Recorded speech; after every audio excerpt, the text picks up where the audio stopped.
The next few hours, You are not going to believe the company. This company. You're going to bankrupt your mama's company. At least I have the radio to keep me company. On 93.5 and 107.5, The Fan.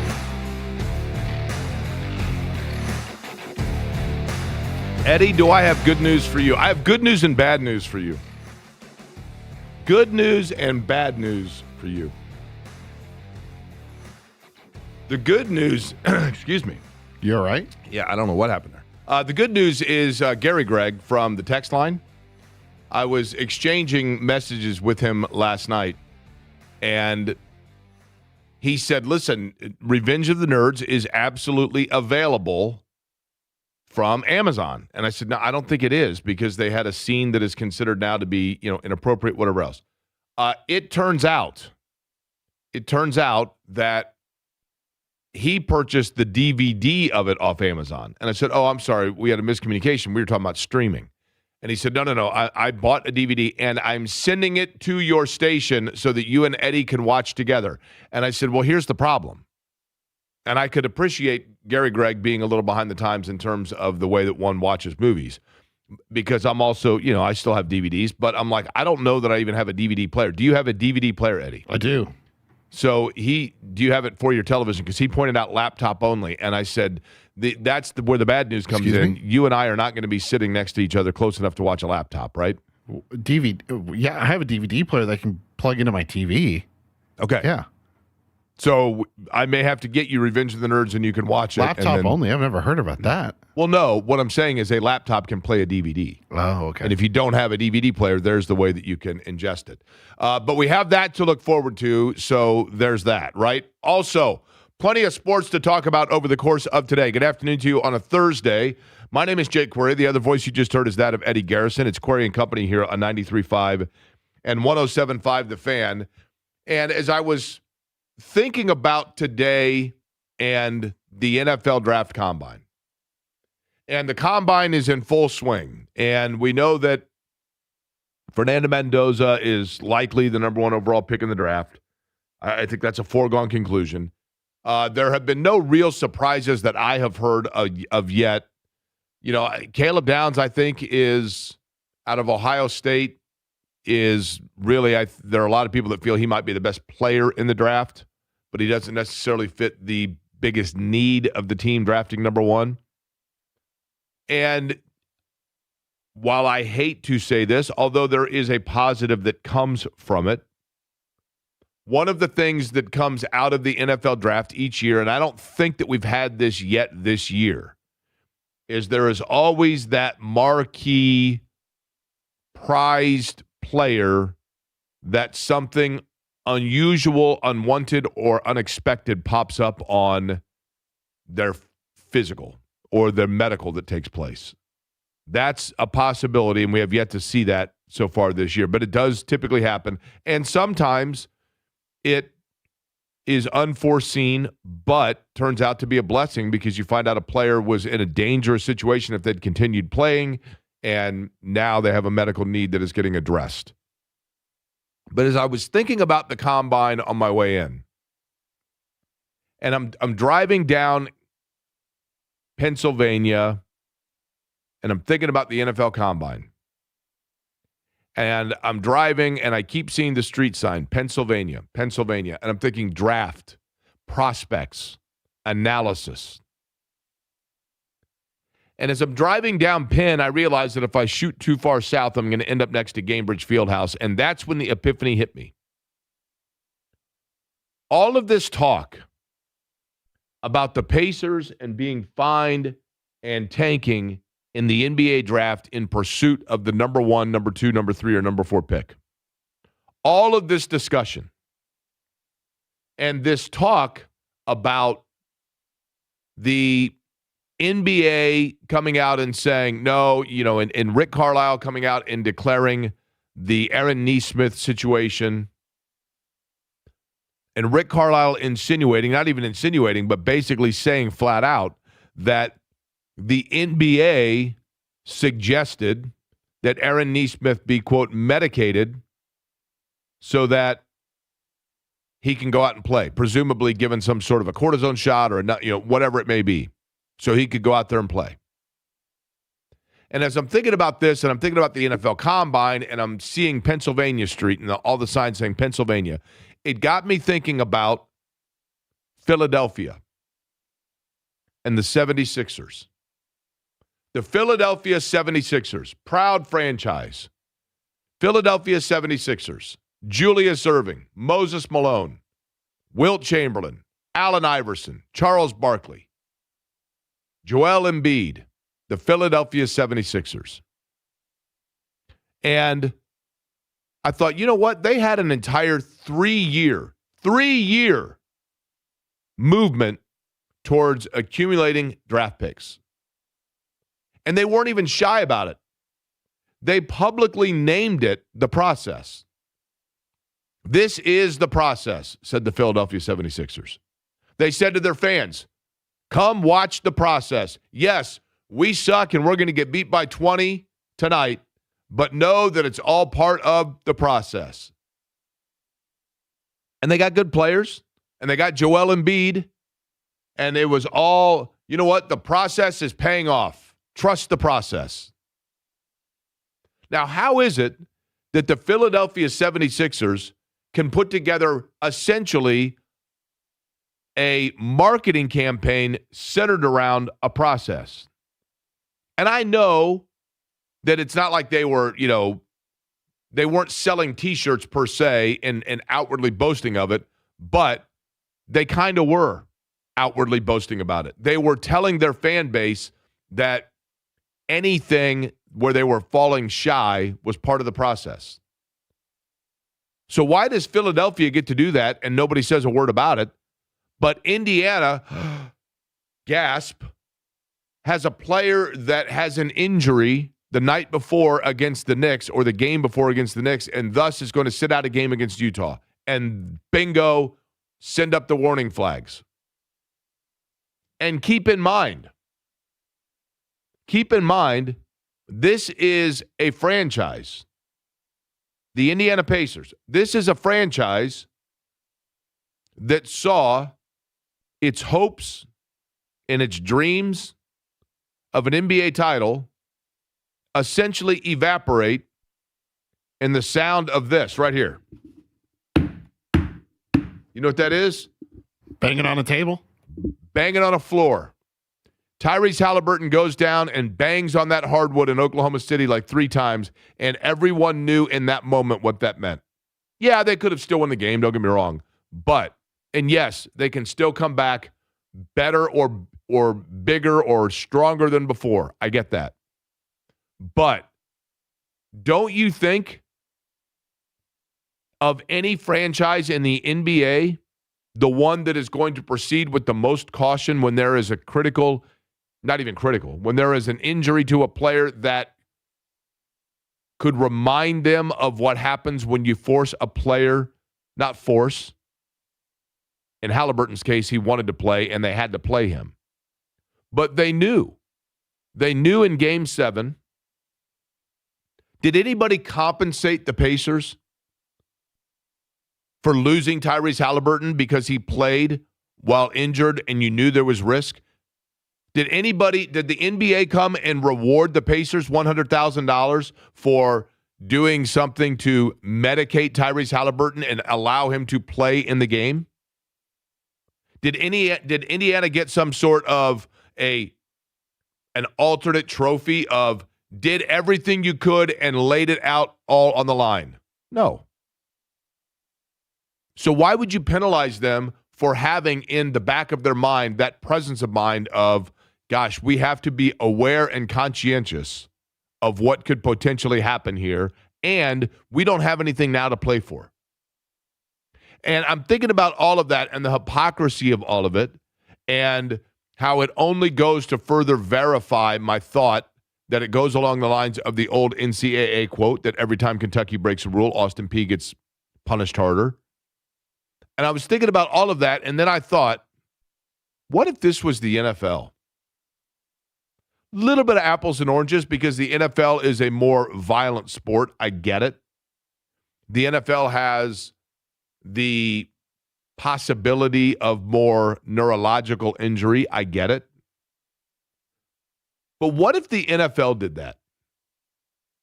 You notice that when the NBA responded to Rick Carlisle, what the NBA did not say, they did not refute that they suggested that Aaron Nesmith play in that game. And they did not dispute the claim that they urged for that to take place. Can you imagine the NFL doing that?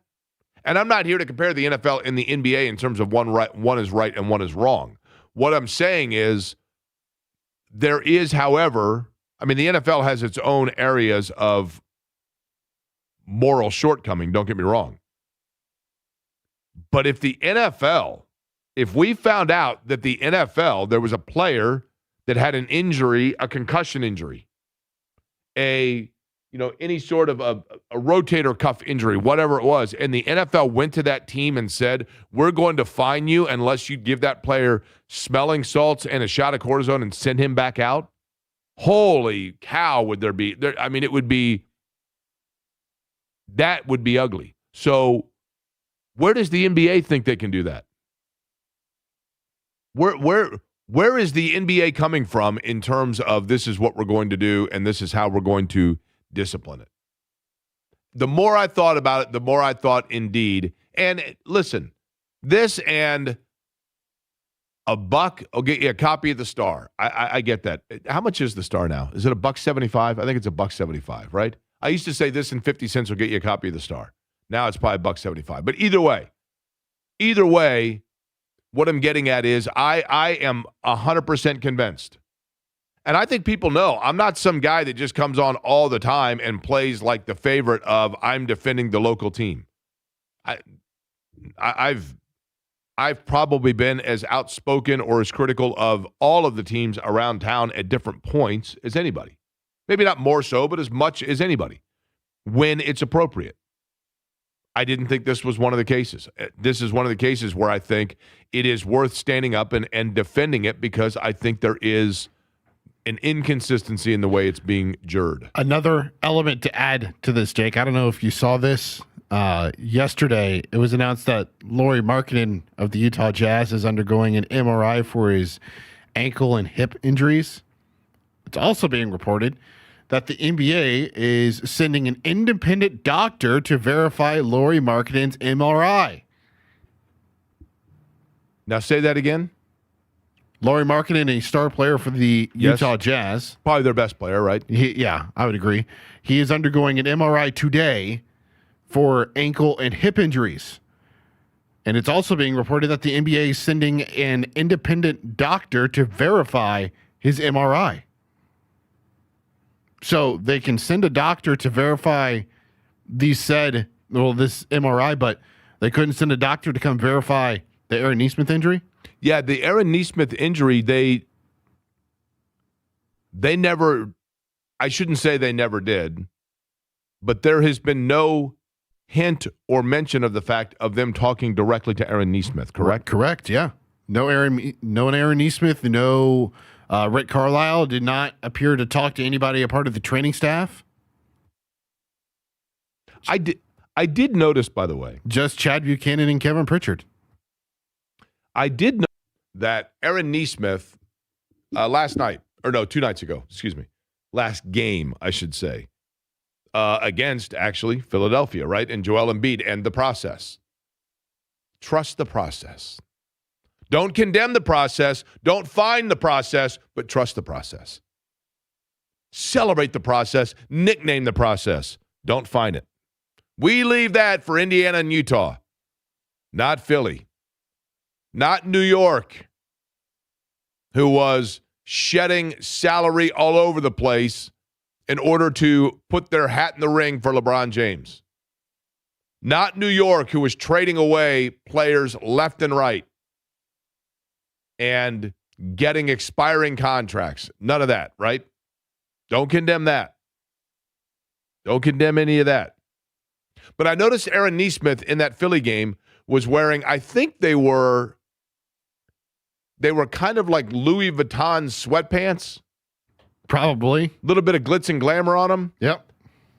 And, of course, I thought they looked cool because Aaron Nesmith's the one wearing them, and my favorite Pacer's Aaron Nesmith. But I had to remind myself, this goes back to, I'm thinking to myself, this is a total side note that's irrelevant, but I'm watching it and I'm saying to myself, Eddie, those are probably Louis Vuitton pants. You know why I thought they were Louis Vuitton pants? Because they had LV on it? I mean, they had the design. Louis Vuitton has the two different designs. One's the LV and the other's kind of the like diamond looking thing. Sure. And it was I can't remember which one, but it was one of those two, right? A similar design. Okay. And then I realized something weird happens in society. Chad Ochocinco said it best. I saw an interview with Chad Ochocinco. Oh, yeah. Where he was being asked about his watch collection. And his fashion when he was playing, yeah. Now, I'm a huge fan of a watch collection. Don't you get me wrong. Yeah. Love it. I have watches are a fascinating thing because of the intricacies within the watch and the fact that watches tell you the time. But they also go beyond telling you the time because they are made, some of them, so intricately that it makes you think about the time that was invested by someone to make that specific watch. And if it's a previously owned watch, then you become obsessed and fascinated by the time that it witnessed. Okay. The places where it's been, the stories that it was, how it came to be by its original owner. Those are the things I love about watches, right? And so I have a weakness with watches. And I admired that Chad Ochocinco, it appeared as though, had the same fascination. And then I saw an interview with him, and Chad Ochocinco said, no, everything I wore is fake. And the guy doing the interview said, are you kidding me? No, everything I wore was fake. Mm-hmm. Why? Well, I'll tell you why. Because when you are an athlete making multi-millions of dollars, everyone just assumes it's real, so why would you pay to verify that thought? A brilliant comment.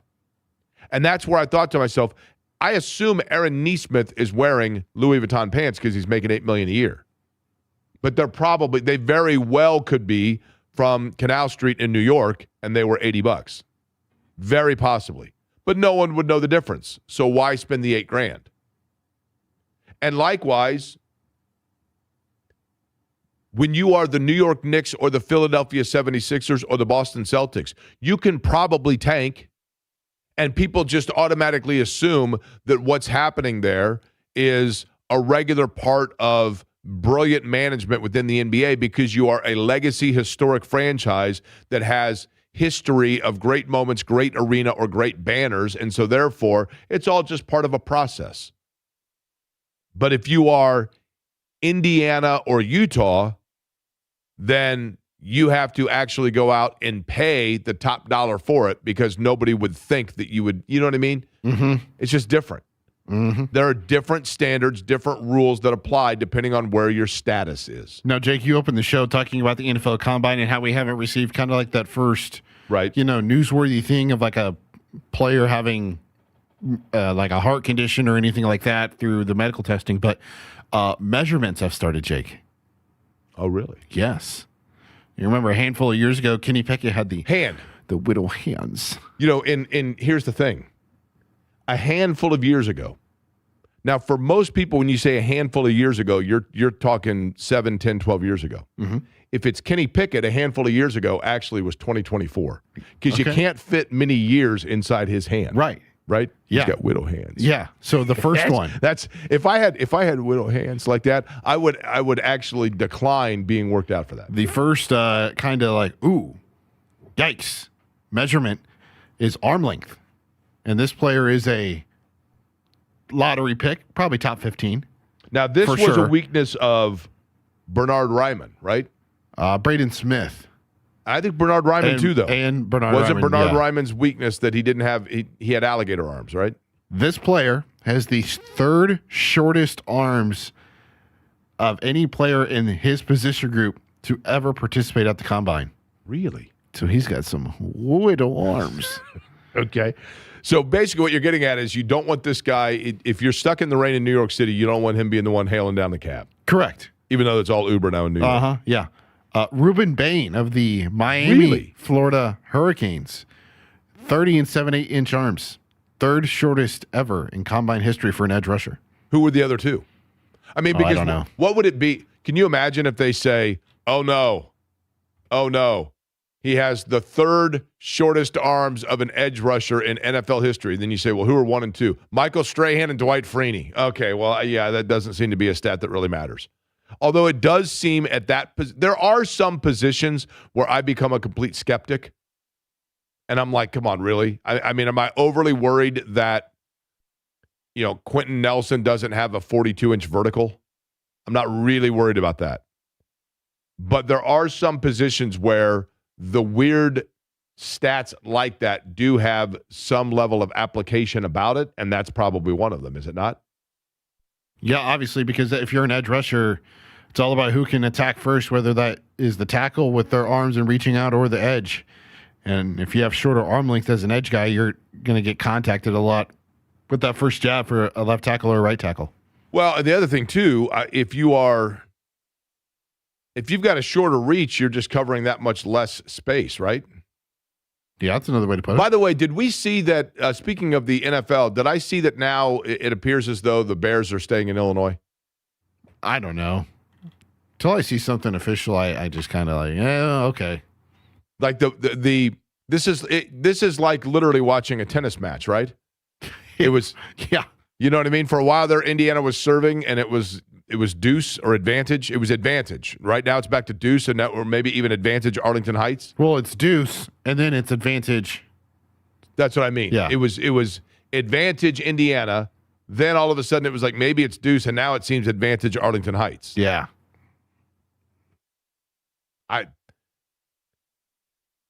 I do think the reality of Indiana has come closer than we have probably seen before. But, Courtney Cronin said it best when we had her on. If you look at Arlington Heights, and, it's in their state, but they already own the land.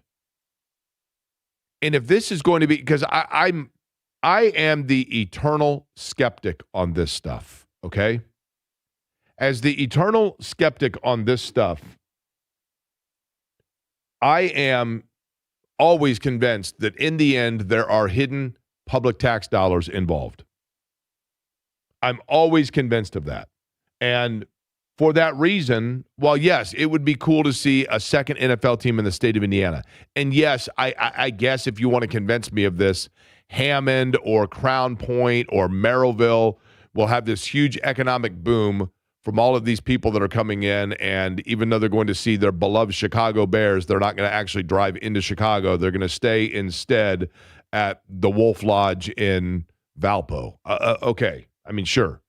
And somebody made the point to me, even if 5 people stay the night, that's at least 5 people. Fine.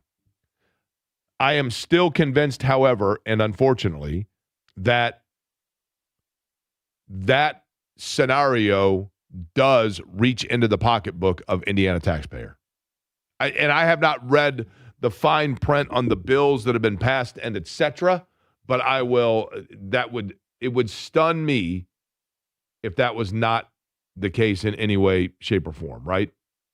So maybe I'm being like Pollyanna silver lining here, or sour grapes guy, probably better if it doesn't happen for Indiana. But it does look like it seems a fait accompli at this point that the Bears are going to, at least for now, we might have a break of the serve, right? Might have a break of the serve. A big show lined up for you today. IndyCar is set to get underway the streets of St. Petersburg this weekend. As a matter of fact, practice getting underway tomorrow. Really? Yes. The season is off and running. Would you say this is the second biggest race of the schedule in terms of fan turnout and support? No, that's a really good question. I think if you look at IndyCar racing in general, the Indianapolis 500 is the biggest and most historic oval race on the planet. Mm-hmm. Okay? In terms of domestically speaking, the most historic and the biggest street course race is Long Beach. And then the most historic road course venue in the United States would be Watkins Glen, probably.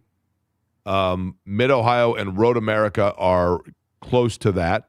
I would think Road America, which is a large 4+ mile road course. And road course, by the way, for those that don't know, and don't feel bad because I don't know that I did before I started working within the series, a road course is a permanent a permanently built course that incorporates both left and right-handed turns on a property.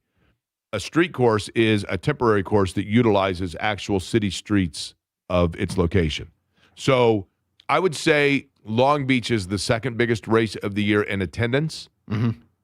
Road America is probably third, and Mid-Ohio is probably fourth, but that's only, Eddie, because they're in basically state parks. So there's just this massive amount of places for people to go. Yeah. St. Pete being a street course race, the one thing about St. Pete that's really good, two things. Number one, it kicks off the year, so people can go down and enjoy the sun and whatever else. And it's always been the season opener, so that becomes, you have what's called date equity. People just know when it is. My cousin, for example, that lives in St. Petersburg, just texted me yesterday, hey, are you coming down for the GP weekend? So people that live there know of it. So it is big. It is important, and it is prominent, and it is a tradition. It is definitely a tradition. Something else that I didn't know until like a handful of years ago, not even that. Kenny Pickett a handful of years ago probably is more probably the accurate way to put it. Is that they have two different cars. I didn't realize they had a car for a road and street versus a car versus oval. I thought it was just one size car for the entire season. No, fair. So the tub itself of the Dallara chassis is the same. The tub being where the drivers sit. Correct. But the actual car itself, the wing configuration, the side pods of the car, they vary whether it's an oval or a road and street course. And, you know, there's a big part of that also because on an oval, you need the aerodynamics change from one style to the other. And so that's the reasoning for that. Eddie, breaking news. Yeah, in the NFL, according to friend of the program, Stephen Holder, I'm going to shoot him a text to see if he can come on here, Jake. He is reporting that the Colts have given Anthony permission to seek a trade. Okay. So Anthony Richardson has been now told that he can see other people. And we understand that he can see them now like he could before the injury, which is good. Speaking of that subject, ESPN Stephen Holder's place of employment had a column yesterday of the quarterback most likely to be the starter for each franchise in week one. Eddie, I will allow you to think about that without looking and tell me who your guess is, and we'll see if you've got it right. Because you have three potential, if you will, but there's a lot of curveballs in the air. But ESPN made a prediction, a declaration. Colts starting quarterback week one next year. We'll get to that on the other side. Also on the program today, Scott Heady, the head basketball coach at UIndy. They've got their season finale at home coming up on Saturday. We'll talk to him. They're playing well. They've won 6 of 7. That about midway through the show. David Malukas, now driving for Roger Penske, going to join us at 1 o'clock today. But we come back, I will tell you who Stephen Holder's employer says may be starting for the Colts in week one next.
Query and Company on 93.5 and 107.5 The Fan.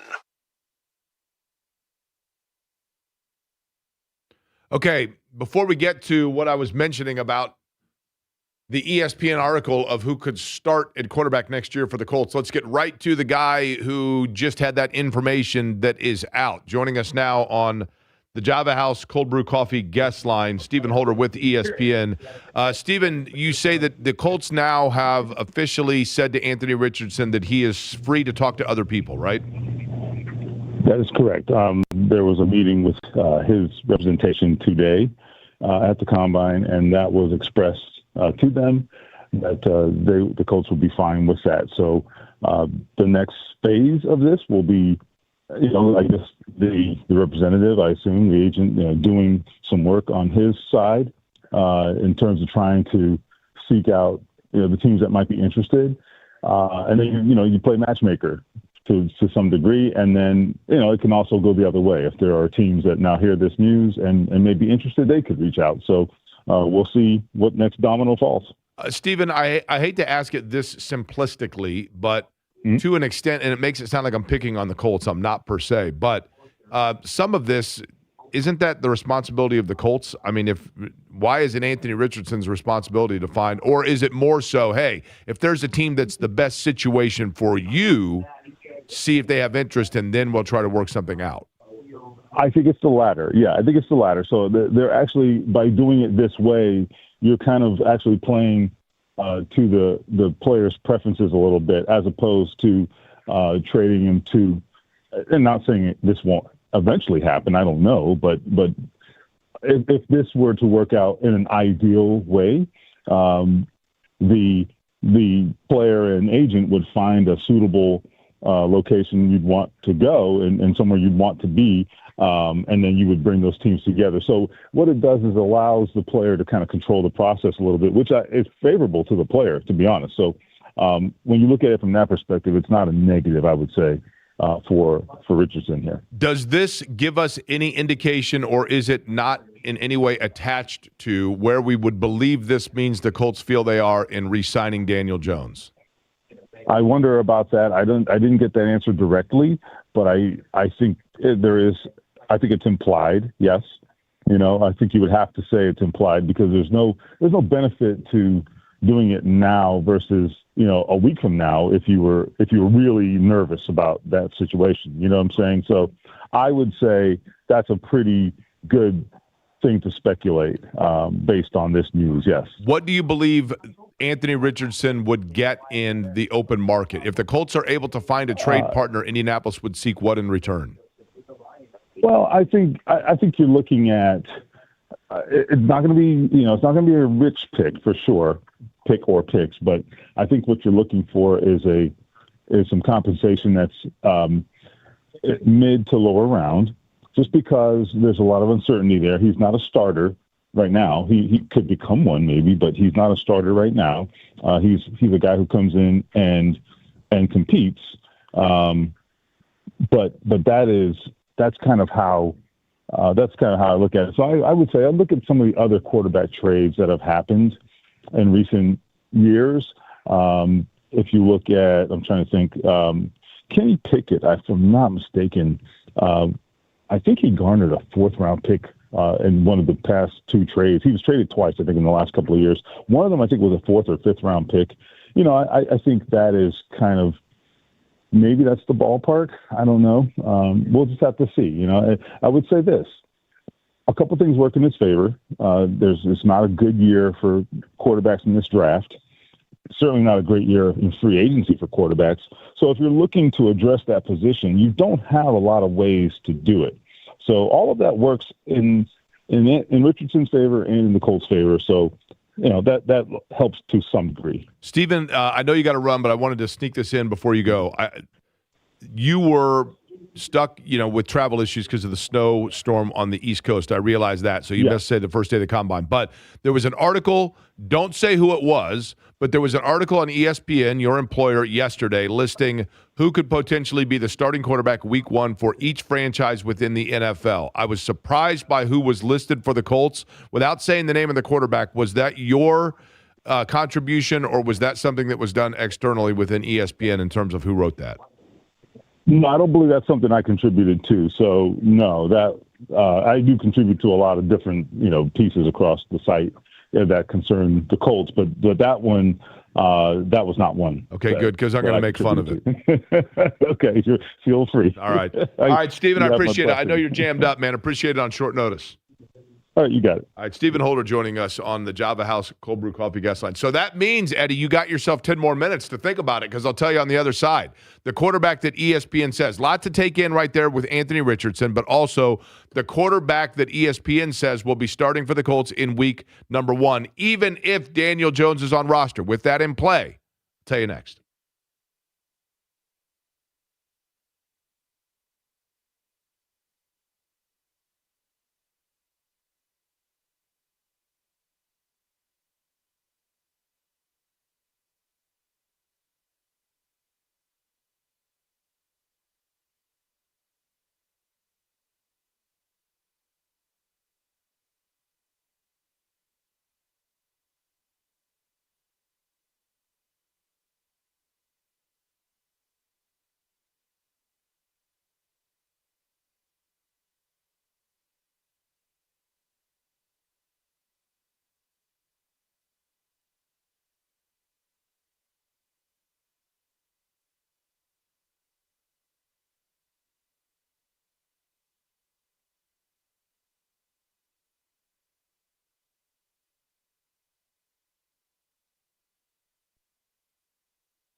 They've got one of the finest players, not just in Class A or 2A or 3A or 4A, but the entire state, in a lady named Jackie Young. 32 points a game, a stat stuffer. She is the real deal. Can do it all on the floor on the offensive and defensive end, so she'll be big key for Princeton tonight.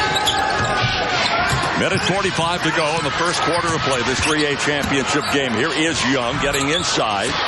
Got her own rebound, puts it right back up, and this time does get the roll. Jackie Young already has 5 rebounds. Jackie Young, of course, fantastic player. That the 2015 3A state championship. Princeton defeating Tippecanoe Valley 72-44. Jerry Baker Jane shot on the call. The 2015 Final Four scoring leader with 79 points in 2 games. The state championship versus Tippecanoe Valley, 36 points in 31 minutes. Jackie Young was 15 of 22 from the field, 12 rebounds, 6 assists, and 4 steals. Went on to a fabulous career at Notre Dame. Of course, the 2019 WNBA first overall pick to the Las Vegas Aces, and a couple of gold medals in basketball as well for Jackie Young. The IHSA Girls Basketball State Finals presented by the Indiana Fever and Indiana Pacers are this Saturday at Gainbridge Fieldhouse. That means your chance to see the next, perhaps, Jackie Young, or a player that we'll be talking about for many, many years. And from Trailblazers all the way back, like Mildred Ball, Indiana's first Miss Basketball, Judy Warren, to today's featured Olympian, Jackie Young, for example. You never know who it is that you might see. And when watching high school athletics, you're watching it for the purity and the love of the game and contributing and helping out local schools and communities. Find out all of the scheduling ticket information at ihsaa.org.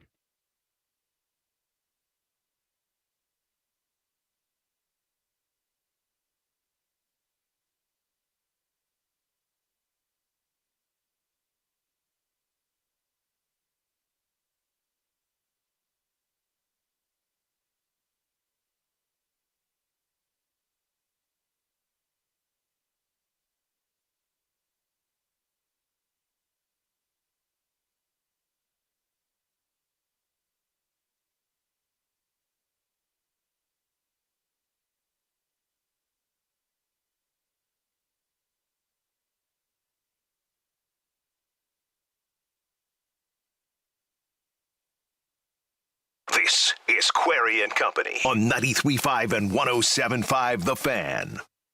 The Fan Invitational Golf Outing presented by Franciscan Health is upcoming. Going to be earlier this year, April 30th. That's a Thursday. 9 o'clock in the morning will be the check-in. 10:30 in the morning will be the shotgun start. And listen, April 30th is closer than you think. And it's going to be a great way to get ready to kick off, for example, the month of May or just the turn of weather right here in central Indiana. And we would love to have you participate. The early bird special goes until tomorrow at 6 o'clock on our website. That's 1075thefan.com, obviously. And on the website, you can sign up. $25 off per person right now, $100 off per foursome.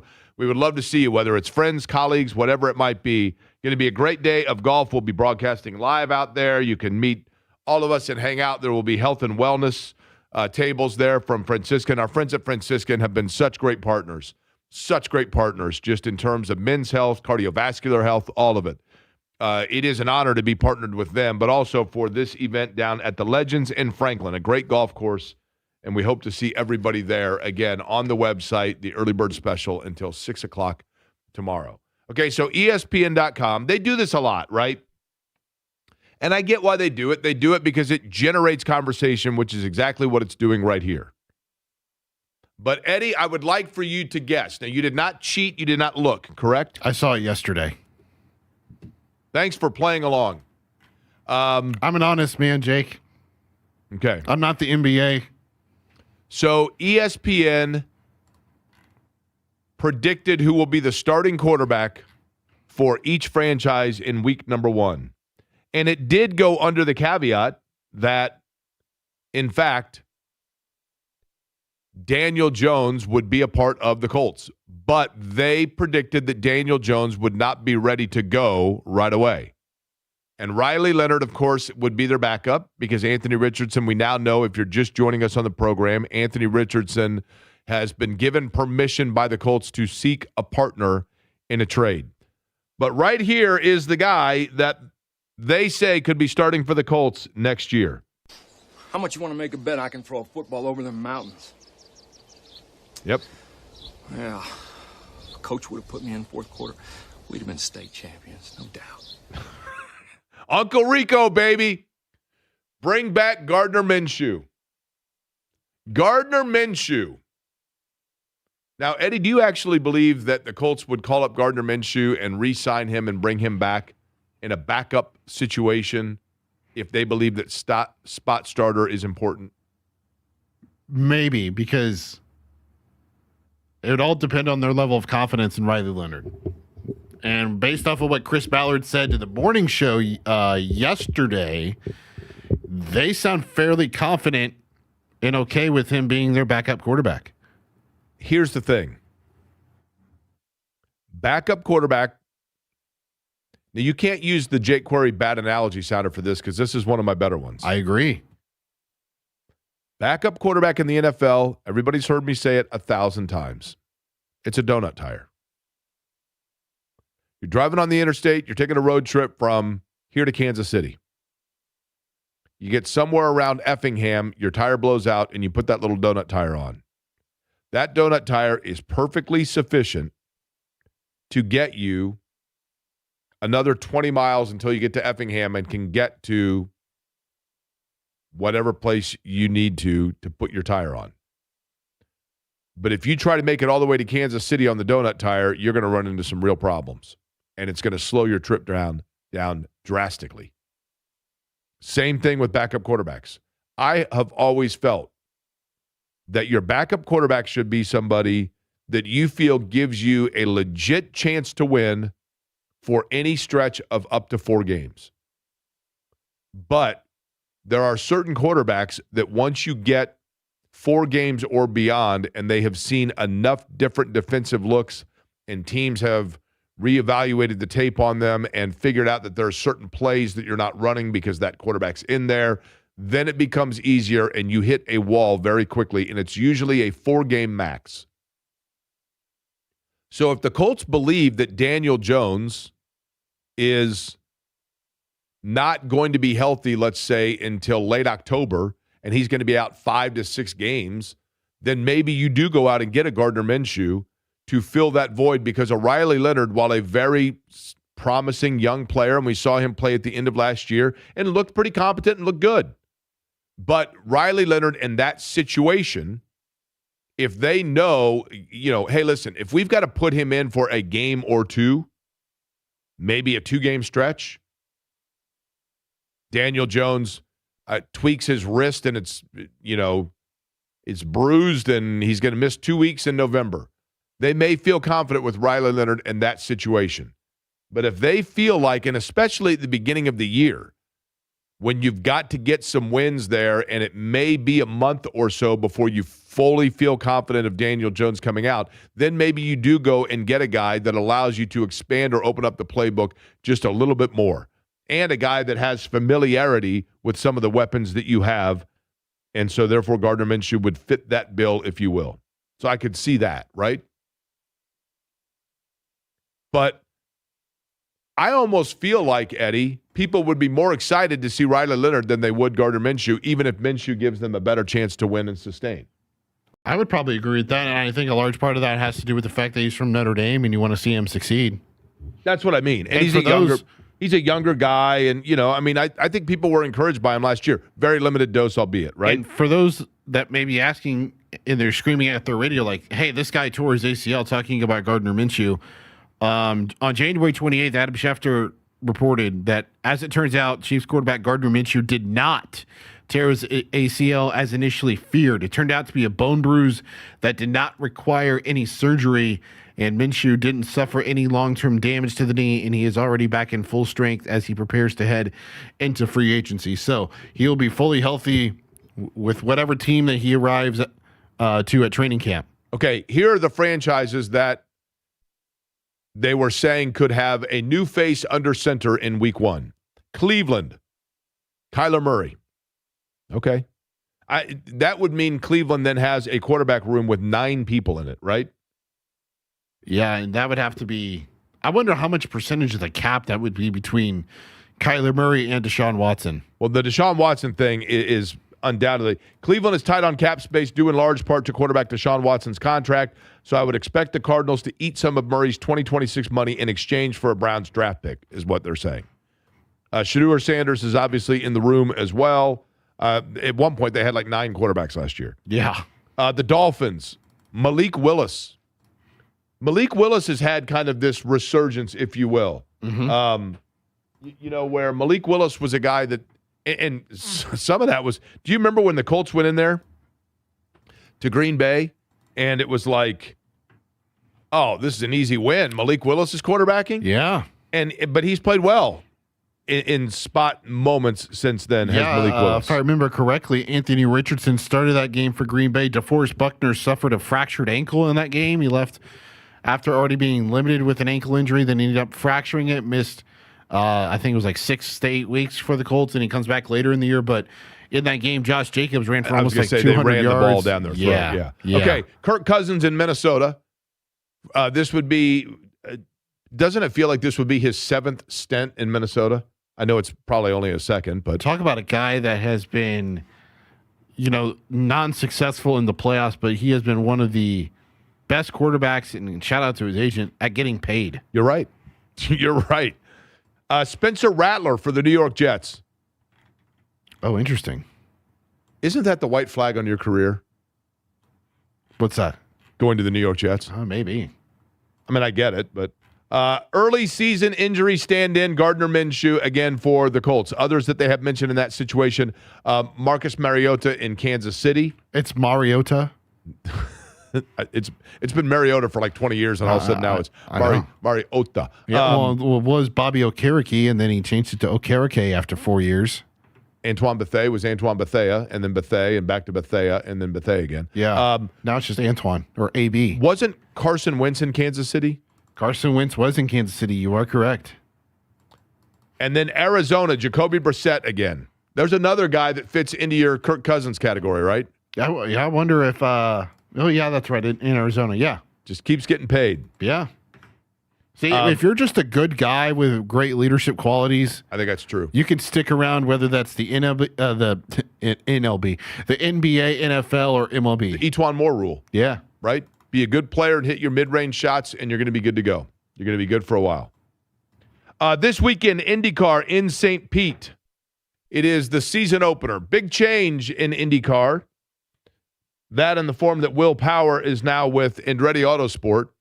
And that means that seat is open, and it was filled by, and listen, I get it. I get the fact that many of you may be relatively unfamiliar with David Malukas, a young guy from Chicago.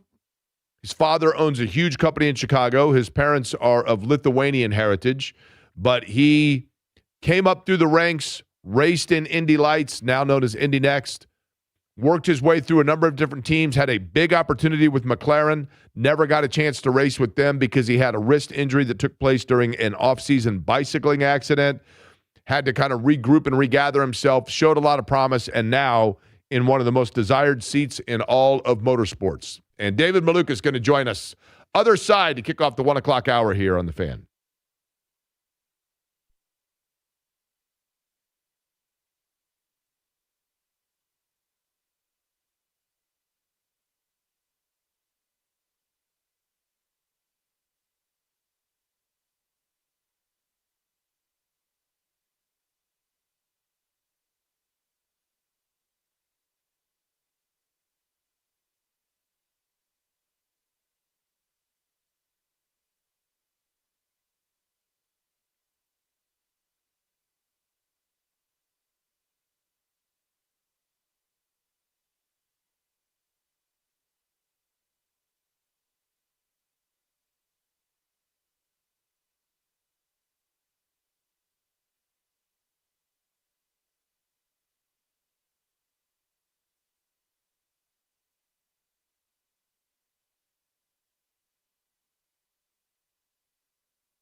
Query and Company on 93.5 and 107.5 The Fan. We anticipate David Malukas calling in here. IndyCar getting underway St. Pete this weekend. Race will be Sunday. You know, you would think I'd know exactly what time the race takes place, Eddie, on our radio station. I believe it's noon, is it not? The race on Sunday? And there's a big whiteboard in front of you, Jake. I'm looking. Oh, is that under, let's see. I don't see that written down. I see Pacers, College. Here, I could read the whole schedule for everybody if you'd like. Although I need to find my glasses.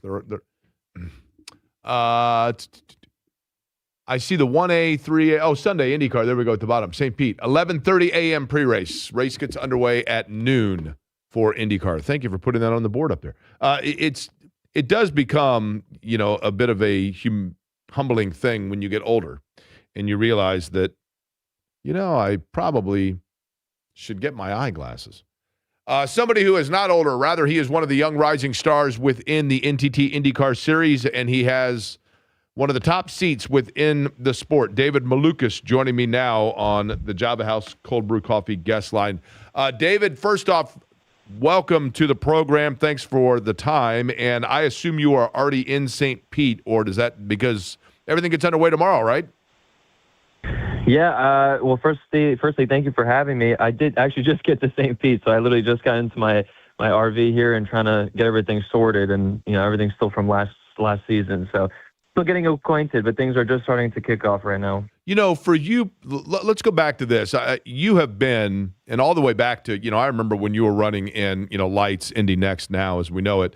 And already and immediately it was very obvious then that you were a future star within the series. But it didn't just all of a sudden happen where you went through the proper channels because of a number of different things. When did you realize the possibility or the certainty that it was going to be that David Malukas would end up in one of the best rides with the best teams in the series?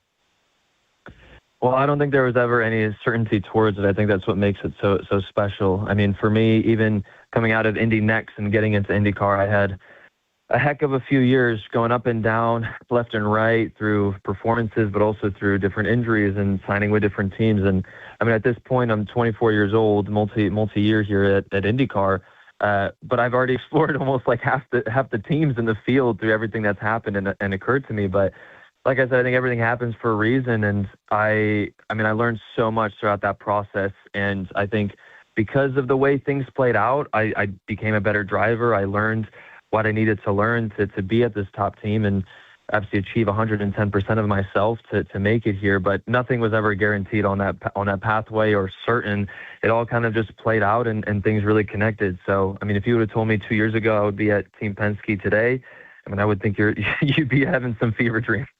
You know, David, I remember, and for those that are unfamiliar, you got really kind of your first big break. And this, I mean, this is no disrespect, obviously, to other teams, but when you signed with, at the time, Arrow McLaren, you know, it was thought, okay, here it is. This is the team that Malukas is going to settle in and is going to become a top points contender within the IndyCar series.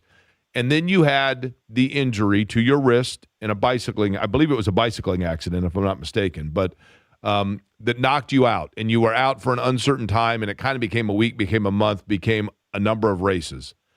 And that voided your contract, and then you're back out on the beach. And I remember seeing you in the month of May doing digital content for IndyCar. You were just going around kind of keeping your hat in the ring any way that you could. When you look back on that, David, how mentally trying was that period? It was very difficult. I mean, soon after obviously lost the contract with McLaren, I was a Debbie Downer. I was very depressed, to be honest. I really thought everything was kind of lost because I know in IndyCar, I mean, the field, the talent is incredible, and your name can be lost very, very quickly. And, you know, for me coming into May, I didn't really know what to do. And I managed to pick myself up, obviously through the help of my parents and the people around me, you know, motivating me and saying, like, look, this isn't the end. You can keep doing it. And I decided like, well, you know what? I'm going to get my face out there. I'm going to be happy. I want to be involved in IndyCar in any way possible. And truly at that time, I didn't think it was going to be racing anymore. I thought maybe it's going to be through content or doing whatever. But I said, I want to be involved. And I contacted IndyCar and the media marketing team. They gave me an offer to be like, yeah, of course, like come in and let's do some content. And I was running around doing TikToks for the month of May, but I'm going to tell you, for me, it was the most relaxing month of May I had, and had an enjoyable experience. I got to do all these different things that being a driver I couldn't try or do. I mean, I even went to the snake pit, which was really cool. I got to experience that and truly experience Indy 500 as a fan from the outside perspective and see how special it was. But on top of it, it put my name out there. It put my face on the screen so all these other teams wouldn't forget about me. And soon thereafter, month of May finishes, and I got an offer and a miracle ride through Meyer-Shank Racing. And so that's one of the teams you've run with, obviously, A.J. Foyt giving you an opportunity, Meyer-Shank, Dale Coyne. You know, you've run with a lot of them. Is there an advantage there to having, and I know you would not have had it, you know, in a perfect world go that way, but when you've worked with different groups, different people, different teams, is there an advantage to seeing the different ways in which things are approached? 100%. I mean, I learned so much. Even at my time at McLaren, you know, I wasn't driving, but I was still coming to all the races and experiencing how things are from the stand. So I was seeing what the engineers were doing, all the behind the scenes, the strategy going into a race. So it really gave me time to sit down. And now I don't have to worry about a car setup or anything. I can just actually look into all these different documents on strategy and how things come up with these ideas. And I mean, I learned so much as a driver. And I think all of it was I mean, it literally made who I am today. And I think without it, I would not be the driver I am today and accomplish what I could accomplish. So all of it, like I said, it happened for a reason to me, and I learned so much throughout all these different teams, and from the outside perspective, in the car, out the car. I mean, it all kind of evolved to make me the driver I am. David Malukas is my guest. He's on the Java House Cold Brew Coffee guest line. Of course, IndyCar getting underway, streets of St. Petersburg this weekend. You can hear the pre-race beginning at 11:30 on this radio station coming up on Sunday. David, for you personally, are you more comfortable running on ovals or racing on a rotor street course? Well, if you would ask me that question, you know, pre-Indy next days, I would say 100% a road course. But just being in the series, I've fallen in love with ovals, and that's where I feel comfortable. That is my ultimate experience for me, and that's where I feel like I succeed and do very well at. And it's just something that I feel like I've clicked massively with the driver I am, and it just makes me very comfortable, which is funny to say, you know, averaging 150 plus miles an hour right next to some walls, but that is where I feel most comfortable. Here's a dumb question for you, but for those, especially those that aren't around racing a lot. When you're on an oval, you know, you're turning only left, obviously. When you're on a road and street course, you're going left and right. What is the driving difference between the two? What is the skill set that one necessitates that maybe the other one doesn't as much need?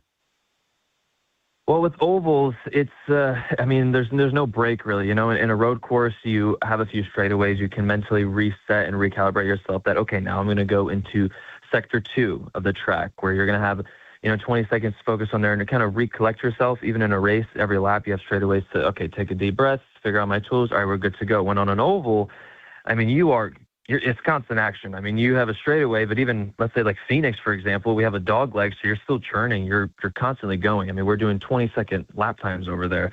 So it's just, there's so much going on, and it's just such a mind game. You're trying to focus and have all these different items while at the same time you're racing. You're going side by side with all these cars, and then you start getting thoughts about like, oh, what am I going to get for dinner sometime? You know, it's like, oh, why am I thinking about that? I have to focus on the car. It's just so much going on. I think that's why I love it just me being, you know, from growing up with video games and computers and all this stuff, my attention span, I'm being stimulated all the time, and I love it. Speaking of that, with the test that you guys just did in Phoenix, what did you learn? Maybe not even more so about that track or, you know, what you didn't know, but just about the team in general. Now being a driver for Roger Penske racing and being a driver for it is different than other teams. How? Well, it's, you know, the saying of Penske perfect, but I think just being a part of it and being in Phoenix, I really learned how the process and how the organization goes. I mean, everybody has a routine. Everybody's very disciplined in that routine. And for me, coming into it fresh on the scene, I knew a little bit about it, get the routine, but to being involved in it is very different. And I think by the end of the 2 days, I felt more involved. I was able to understand kind of the choreography, of how the team works, from the mechanics, the engineers, because it's a beautiful routine, the way things play out. But, from the outside in, it's kind of hard to get involved. But I was able to really figure it out. And now I'm kind of flowing with the team on how they progress and how they do all of these different things with the car. It's obviously big shoes to fill. You know that. I don't need to remind you of that. But Will Power is one of the all-time greats within the series. And I know that you know Will Power. You've raced against him. You've been around him, especially once we knew. And I remember, I think it was in Nashville, David Malukas, my guest. I think it was in the pre-race. I looked over and you're standing next to Power. And I thought, man, if a picture could tell a million words, because we all kind of anticipated, but it was yet official as to what was going to happen. Have you talked to Will Power since that change? We've spoken a bit, yes, a little bit here and there, but I mean, me and Power, we were good friends before the whole situation went down, and we still are the same now. I mean, there's no hard feelings, no nothing into it. Obviously, for him, it's I can tell it's this is kind of his baby, and he's take care of my baby for me. It's been his car for so long, but he's still the same competitive Will as always. I'm for sure knowing that he's I'm gonna beat you all the time, but even before, we had that exchange. I mean, I remember being new on the scene. He came to my bus and let me try Vegemite for the first time ever. It was very random. It's terrible, he goes, right? All right. No, you know what? I don't know. I'm 50-50 on it. It depends on how we're feeling. But I thought I was going to keep it because I thought he was giving it to me. He said, nope, that's mine. I'm going to take it now. And then he just left, and he turned around and he said, all right, I'll see you tomorrow when I beat you. He's always been very competitive. He always says things like that. So it's just who Will is and what makes him so special, and obviously comes with the name of Will Power. So I'm very excited to race against him again this season, and I mean, we're going to have our own battles like we usually do. Okay, before we let you go, David Malukas, I want to give, for those, because I always try to do this, for those that are listening to this program that maybe are not as in tune to IndyCar and they're thinking, hey, I'm going to give this a shot this year and I need a driver to root for, I'm going to ask you a couple questions just so people get to know you a little bit and maybe find a relatability and become a David Malukas fan. You ready? I'm ready. Okay. The musical artist that is most often featured on, whatever streaming service you're doing, and you hit next, the artist that you most choose to listen to musically. Ooh, artists I choose to listen to. I'm gonna this. I don't know. This might. It depends. If I'm feeling chill, if it's a chill day, I'm not gonna lie. I'm listening to the Smiths. I really like the Smiths. Oh, that's cool. Yeah, I like that, man. That's a little before your time too, which is I know. Which I can appreciate. Something I'm really getting into it. Yeah. Okay. Secondly, when you were in school growing up, aside from racing, your favorite sport was what? Soccer. I loved soccer, or football as they say internationally, but still love it till this day. I was not any good at it. I played it, my first official game once, and instead of kicking the ball, I stomped on it and slipped and fell. So I decided racing was my career. All right, but you still enjoy watching it. Oh yes, love soccer. And who's your favorite club? Ooh, well, favorite club is, for me, I actually watch internationally, so it's in the Premier League, but shout out Chelsea. Okay, Chelsea. Now, are you impressed I said club and not team? I'm working on these things. Yeah, right? Yeah. Chelsea. Football, okay, there we go. And obviously, I know that with your parents being from Lithuania, I would assume that means that you have spent time there from a vacation standpoint or visiting family, whatever it may be. But the spot in the world that you most enjoy traveling to? Ooh, most enjoy. Honestly, it's got to be Hawaii. I love Hawaii. Every time I go there, the weather's just perfect. You can go up into the mountains. You have so many different climates. If you want 80 degrees and beach, you go down. You want 60 degrees and nice farmland, you go a little bit high up the mountain. I mean, it's just, I don't know, it's beautiful. It has everything there. Okay, you lived in Indy. I know now you live in Charlotte, but you spent some time in Indianapolis. Let's say, hypothetically, you win your first IndyCar race, and Roger Penske says, you know what, David? I'm going to buy you dinner for your family to celebrate at your favorite restaurant in Indianapolis. Where are you going? Ooh, in Indy. Favorite restaurant in Indy. Or favorite cuisine, just a place that you're like, it would be a place that serves blank. It would have to, man, if it's a cuisine, I don't know. Listen. I really like ramen. Ramen is kind of like my go-to anytime. That's a little bit random, but I would probably pick a nice ramen place, man. My buddy Neil Brown had a ramen place. All right, Eddie, you said you had one as well? Yeah, David, I'm going to Hawaii here soon. So can you give me some advice on either places I need to go? We're going to Honolulu for a day and then Kauai for like 5 days. Got any advice? Well, Honolulu and Kauai, those are the two islands I haven't gone to. Oh, wow. Most of the time I spend is actually on Maui. But honestly, from my experience, any opportunity you can go up to the crater. Depends what time you're going in the season. I think we probably just missed it, but you have the whale season where you can go see the whales, which is incredible because they're dancing for each other since it's mating season. But the best thing is to try to go up into one of the craters and just see the skyline view. To me, it's the craziest thing I've ever seen in my life. You drive up for almost 2 hours up this mountain and you go past the clouds and you're literally looking down on all the islands, and it's just the most beautiful thing ever. On Maui, it's the Haleakala crater. Obviously on different islands, I'm assuming there's other options. I used to watch people dance during mating season at Tiki Bob's, Eddie. So it's very similar, right? Very similar situation. David, the last thing to wrap this up that I wanted to ask you, and I certainly appreciate your time today. I know you got a lot of stuff to get to. The Indianapolis 500 in general. There are a lot of races to the build up to that, clearly. You have been competitive there already and shown your muscle for it, and there just comes with it with Roger Penske's team the expectation that means that it will eventually be your turn at it. How daunting from a mental standpoint, the size and the magnitude of the Indianapolis 500 for a young driver. What was your introduction to that, and does it still feel like a big mountain?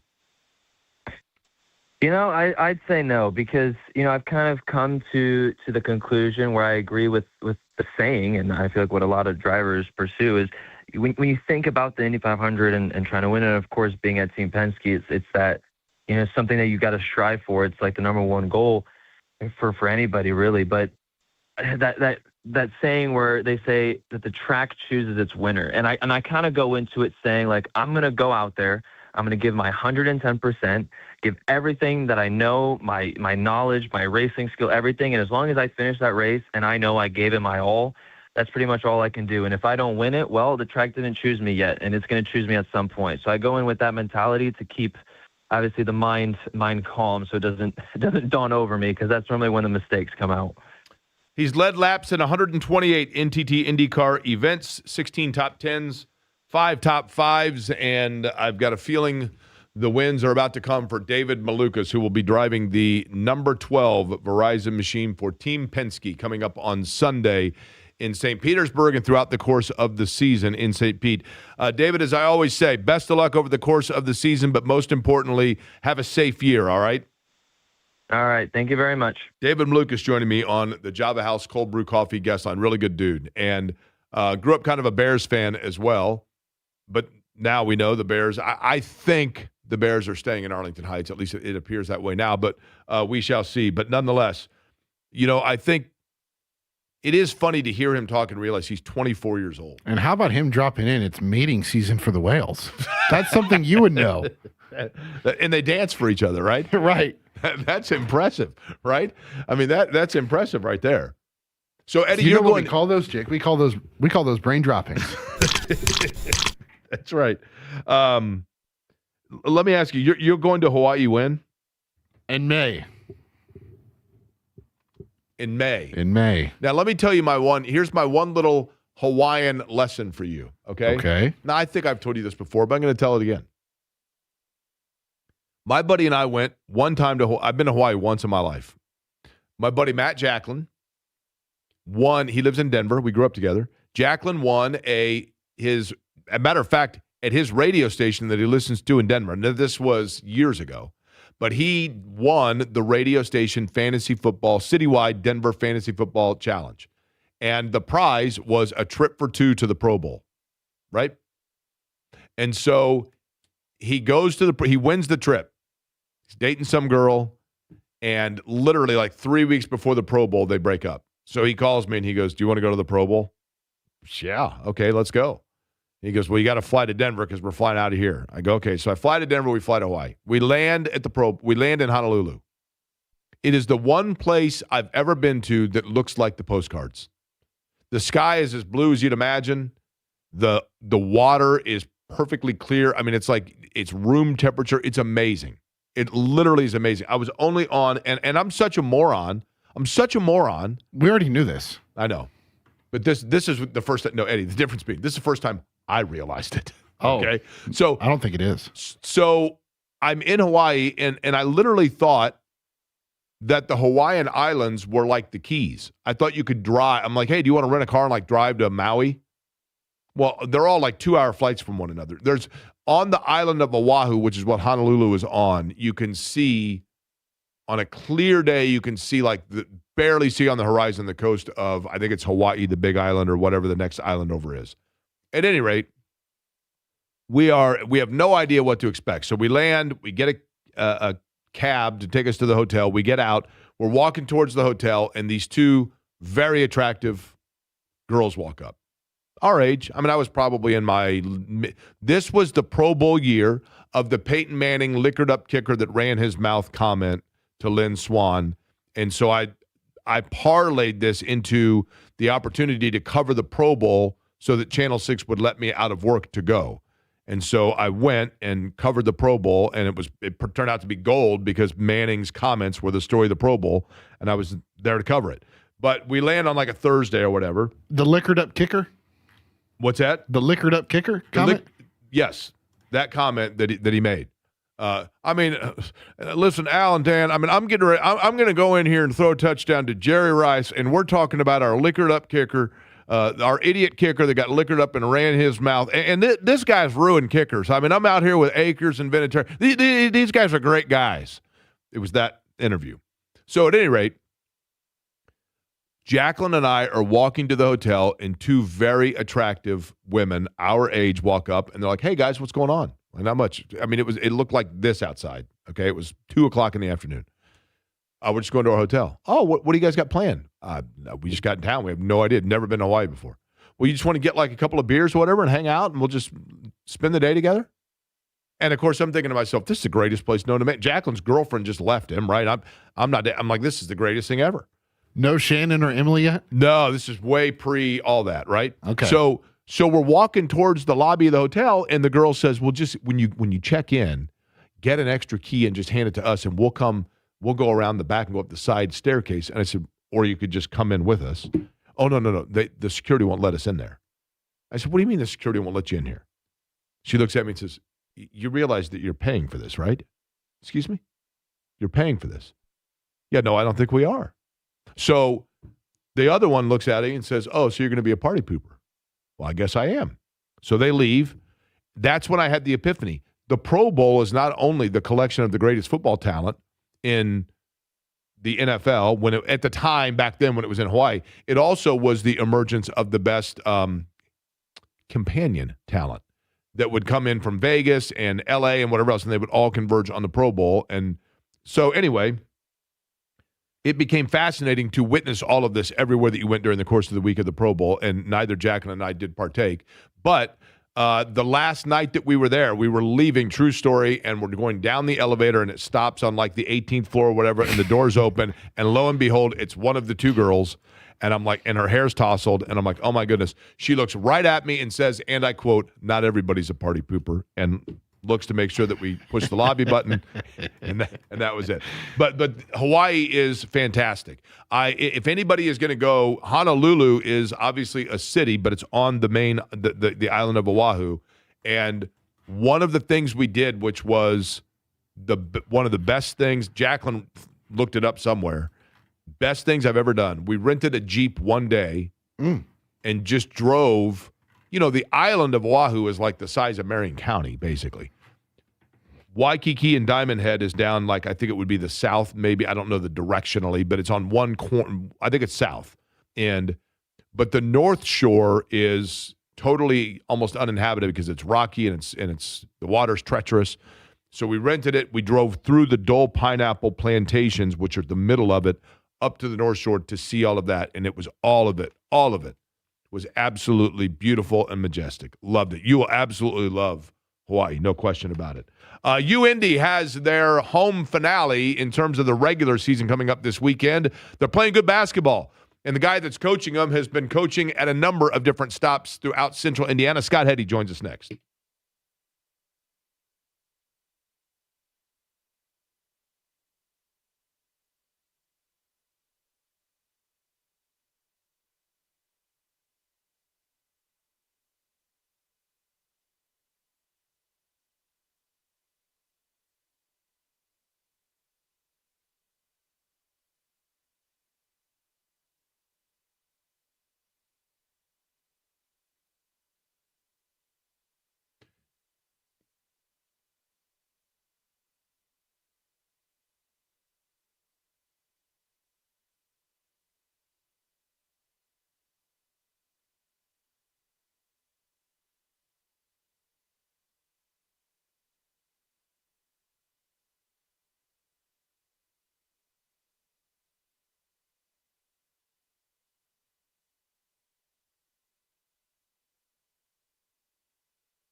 Hey there, Jake Query for Surfside. Eddie was just talking about going to Hawaii. What better thing to do when sitting there watching the surf than enjoying a Surfside? Iced tea and vodka, lemonade in vodka, and just 100 calories, 2 grams of sugar. Surfside is not only refreshing, but it is so smooth. Without that carbonation, so easy to drink and enjoy. It literally is like sunshine in a can. Surfside, look for it wherever you buy your favorite adult beverages. Look for the can with the sunset stripes, but please be 21 and please enjoy responsibly.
and Company on 93.5 and 107.5 The Fan.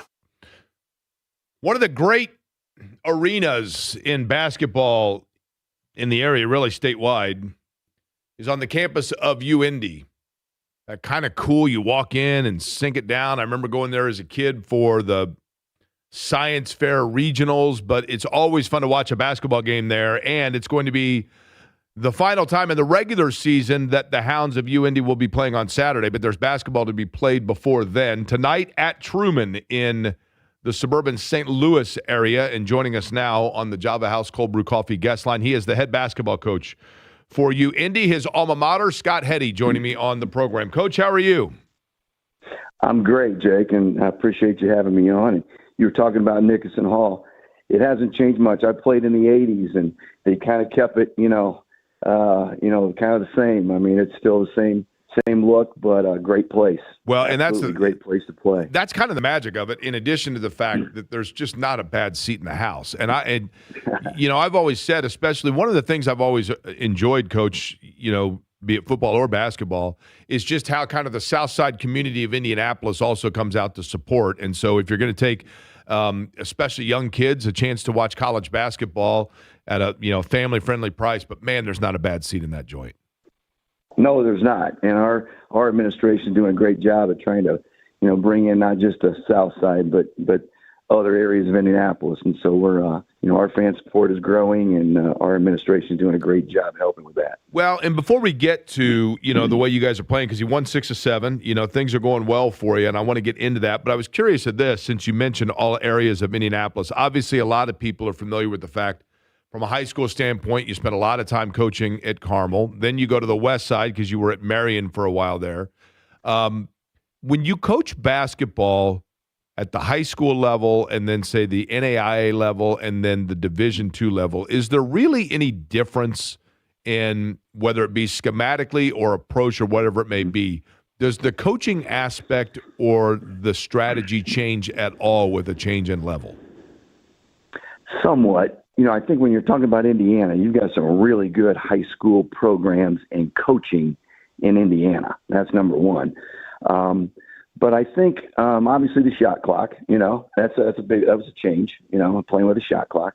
But then I also think that, at this level, this is kind of what guys do. I mean, they spend a lot of time, and so coaches are they're on it, and you've got to be able to make some adjustments. I think there's more adjustments made during a game at the college level maybe that there is in high school.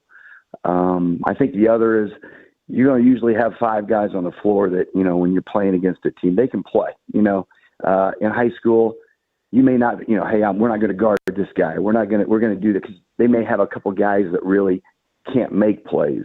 Most guys at the college level can make plays. So you got to pretty much guard everybody, at times. When you look at your group, Scott Heady is my guest, head basketball coach at UIndy. They're at Truman tonight, but again, home for Senior Day coming up on Saturday at Nickerson Court at the UIndy campus at 3:30 in the afternoon. Coach, when you look at your group, Sean Arnold's played well for you from the west side of Indy, and Ben Davis. And I think you've gotten good play from Ethan Edwards out of Whiteland, another local kid. But It seems like it's only been in the last, I'll say 10 games or so where things have really started to round into form to you. What's been the difference from beginning of the year to now? You're exactly right. I think the one thing is we started the year, we had a deep roster. We were going to, we could play 9-10 guys, and 4 of those guys went down, and we lost them for the year. We've had 4 guys of our top 10 that have not played since November. So, not only do we lose them, but now, we don't have, the depth. We had to have guys kind of play different roles. Guys that were now playing, 18, 22 minutes. Now they're playing 30, 35 minutes, which they love that, but we had to, move a guy from the wing to the point, move our 4-man to play some 5. And so we had a lot of adjustments to make, and I think it took us a while, but I think our guys kind of found their niche here in the last, 3-4 weeks. And as a result, I think we've won whatever you said. I'm just trying to focus on tonight, but I think it's been 6 or 8 out of our 8 of our last 10 or 6 of our last 7. But we're playing a lot better.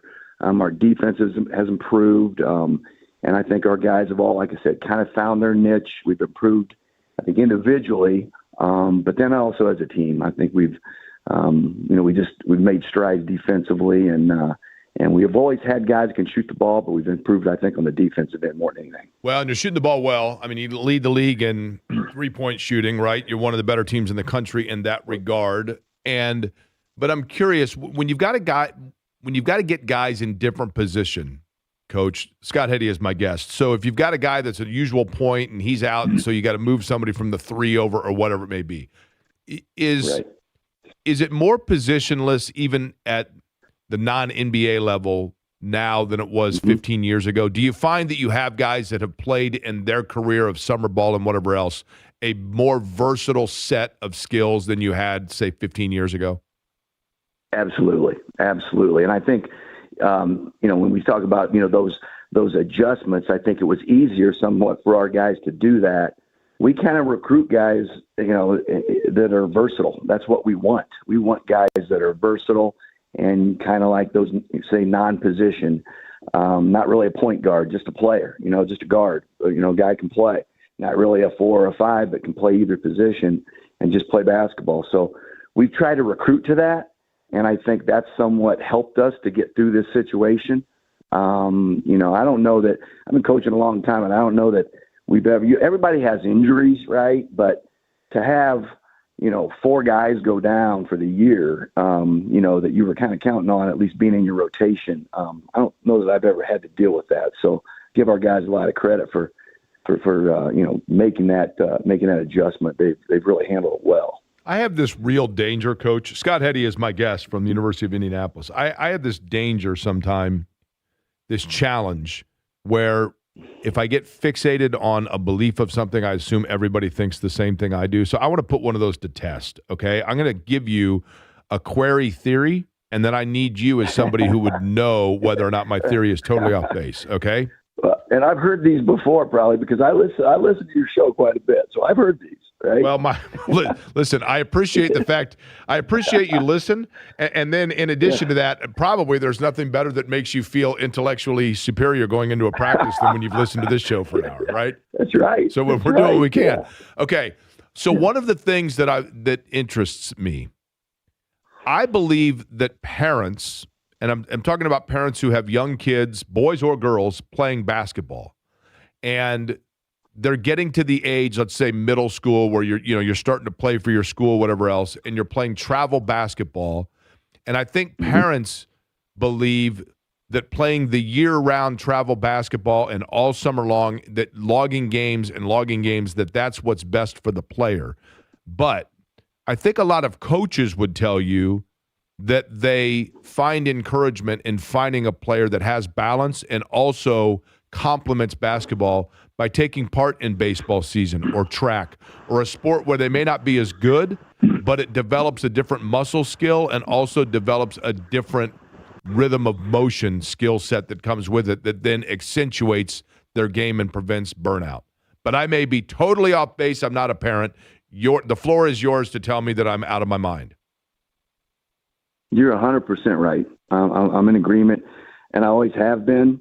Even, just from coaching and watching and experiencing, but also having kids and, raising them and having them in sports. But I think we can get caught up in, parents like, well, this kid's doing this and this kid's doing this. So I gotta play in this league and I got to do this. And you think back and pretty much it's like, what else did the kid do? And I'll give you an example. Like, my son Luke, who played at Carmel, he was on their state runner-up team the year that I left and went to Marion, and then they won it the next year. So he was, came through the Carmel program, and when he was younger, 9, 10, 11, there were kids playing 100 games a year at that age, and I'm like, we're not doing that. We're gonna get in the gym a couple days a week and get a bunch of shots up and work on your skills. and then we're going to play maybe every other weekend, and we're not going to travel all over the country. I want you to be able to play baseball. I want you to be able to go fishing with your grandpa, when you're 10 or 11 or 12, and do those things, because pretty much it's like now they're in high school and it's like, man, what else have they done? And I think, and like you said, just playing other sports and developing other skills is so important. You got to put in the work, and you got to play the games and play the competition. And I think get involved in AAU and the higher level competition. But I think there's a time to do that. And I just think that a lot of kids are starting that too early, and where they just got to be a kid, experience a lot of different things. And there'll be a time maybe later in middle school, early high school, maybe, when now you can get into some more, if you want to travel around and you want to do this and that, that's great. You got plenty of time to develop. But I think sometimes we're playing too many games, and it's like, get in the gym, work on your skills, and get a lot of shots up, play lesser games, play another sport, go do other things, go be a kid. I think that's extremely important, and I think somewhat we've lost that, The Hounds currently getting set for Truman tonight, standing at 15-11, but I mentioned winners of 6 of 7. Then it's at home on Saturday and then into postseason play. Lastly, Coach, do you like where you are from, I guess, a freshness standpoint? I would imagine at this point of the year you got to balance that, right, between pushing all in but also kind of making sure that you're where you need to be from a legs standpoint and et cetera. Scott Heady feels how about his team right now? Feel really good. I mean, we're in a great spot. I mean, 2 months ago we were probably 500 in the league. Now we got to take care of what we can take care of. If we can win the 2 games this week, depending on what else happens in the league, and we honestly have a shot to at least tie for a conference championship. So, but we just got to take care of what we can take care of, and that's tonight and Saturday. So we put ourselves in a great position, and you're right, you got to stay fresh. We cut back practice. We probably go no more than an hour and 15, hour and a half. We kind of cut back on some of the live, partly because we're a little thin. We don't, we only have really 8 guys in our rotation right now. So yeah, you've got to definitely think about that.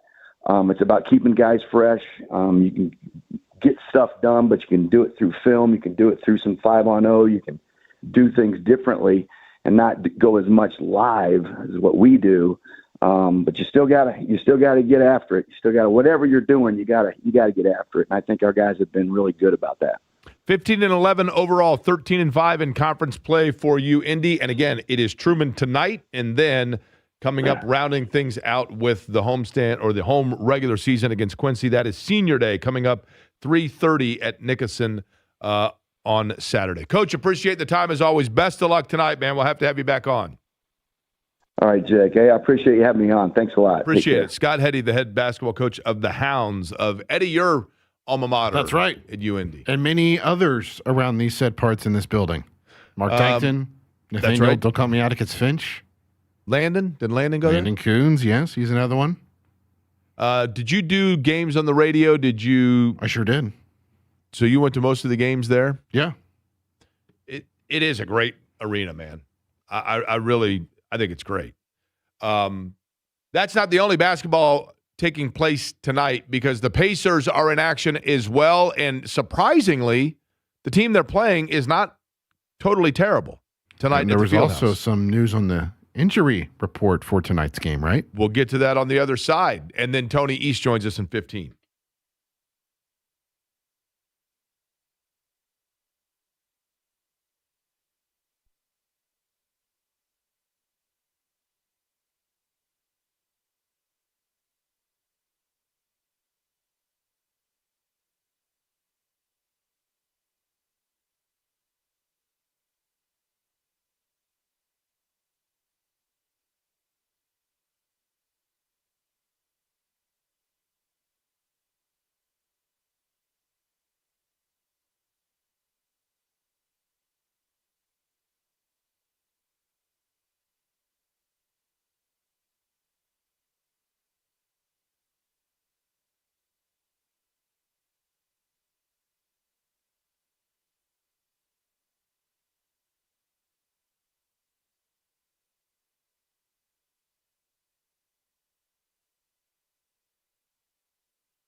This is Query and Company on 93.5 and 107.5 The Fan. Pacers in action tonight taking on the Hornets. You know, the Hornets actually have some pretty good young players. And they're not – when you think about the situation, if you will, with the Pacers and the race towards that 4, right? Yep.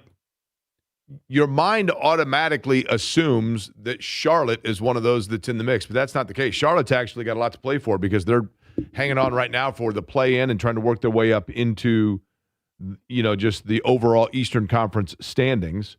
And they do have some good young players. Now, I'm not overly sold, and I know I'm in the minority here. Eddie, you are or are not a LaMelo Ball guy? Not. For what reason? I think he puts up a bunch of empty stats. Empty calorie guy. Can you hit the ding button, please? Are you you're using one of my things? Thank you. An empty calorie guy. I use the 2025 guy. I use the donut tire. Okay, those are the 3, right? That's my holy trinity of terms. Definitely not the QR BS. The QR is perfect.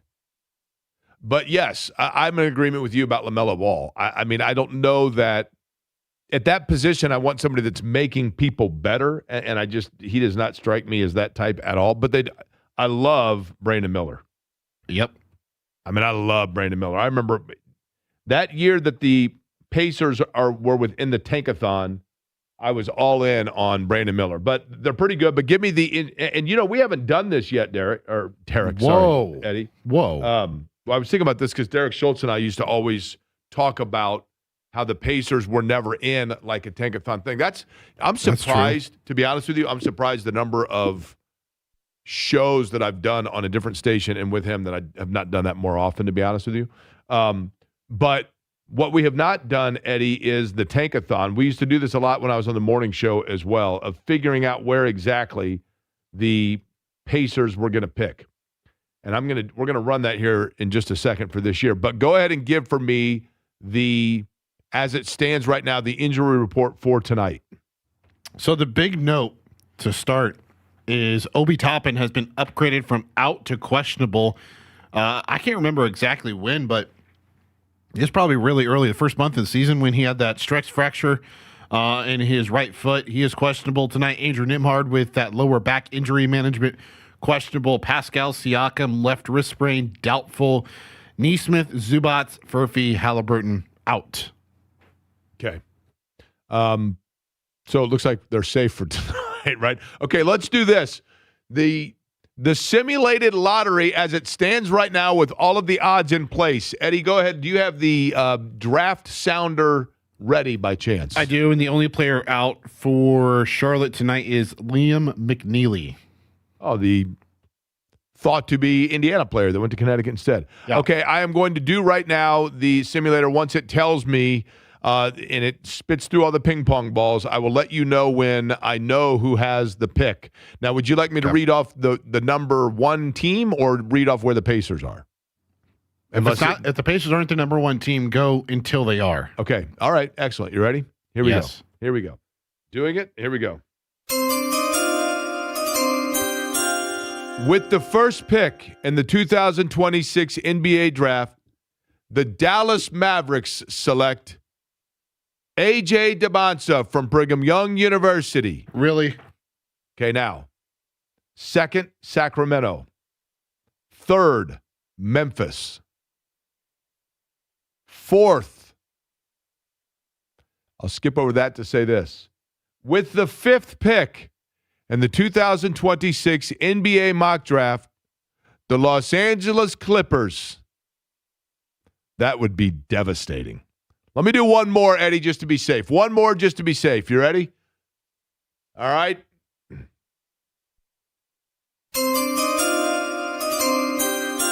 With the first pick in the 2026 NBA mock draft, the Indiana Pacers select A.J. DeBonsa from Brigham Young University. That would be awesome. Can you imagine? Now, I have no idea if that's the kid they take. That's who I would take. That's who I would take. And I'm probably a moron on this. Wow, that's twice today. Everybody and their brother goes on and on about Darren Peterson at Kansas. And I'm sure he's a wonderful player. But he's what, 6'6"? And, somebody told me, they're like, look, I did have one person tell me, Jake, it's dangerous to compare to the level of a Kobe Bryant, but his ability to sniff out a shot and get it to go is Kobe Bryant-esque. And, okay, but I just think, and am I saying it correctly, DeBonsa? Yes. DeBonsa,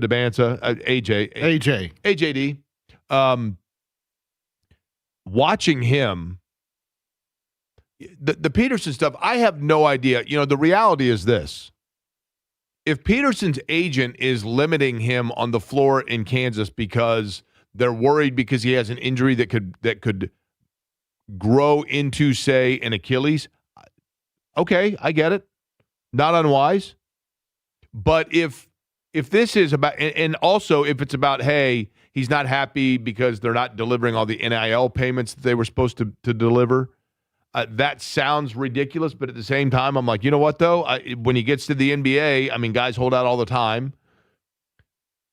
So you don't know whether how much of this is you're buying into trouble or how much of this is just, hey, that's the reality of basketball in 2026. What I know is I have not heard those kinds of things about BYU other than when DeBonsa announced that he was going there and everybody saw what he was getting. And so you're like, really? You're going to BYU and you're getting $5 million? But I've never heard really anything negative about him. Not to say it might not be out there. What's that? I said right. Boozer really looks like he's man, he is just so fundamentally sound. He is. He's very, very solid. Very physical. Now, just to be safe, since we saw one that bounced the Pacers out, we're going to make sure we're going to do this 3 times to see if we just need it to be within the top 4. Okay.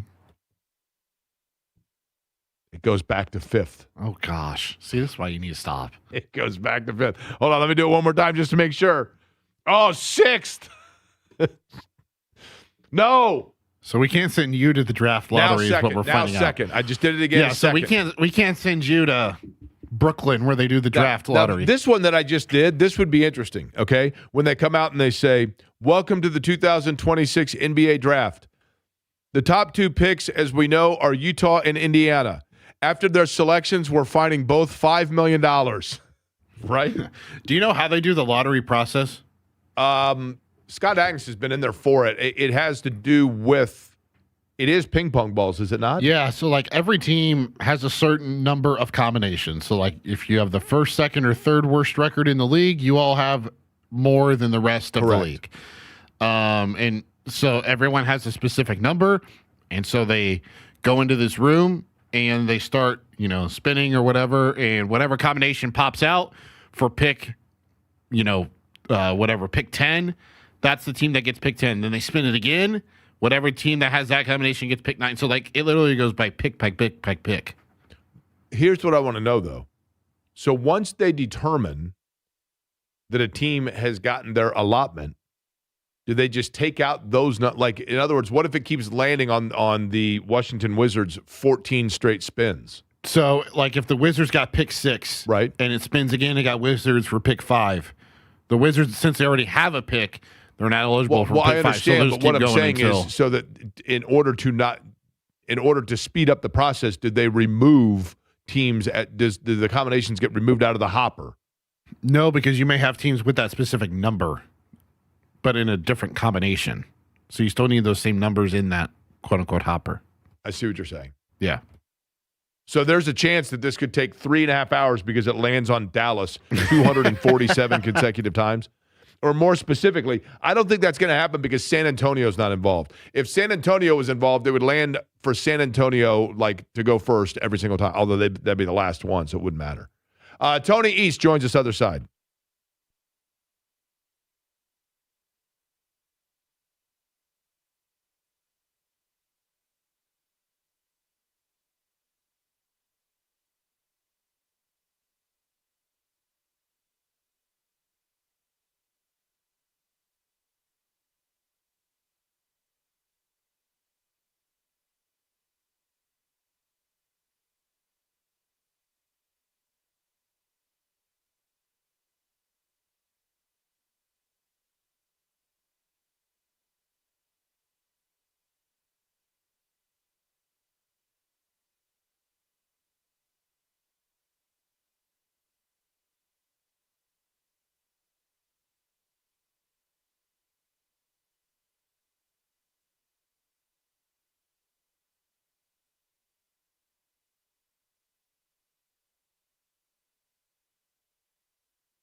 You're listening to Query and Company on 93.5 and 107.5 The Fan.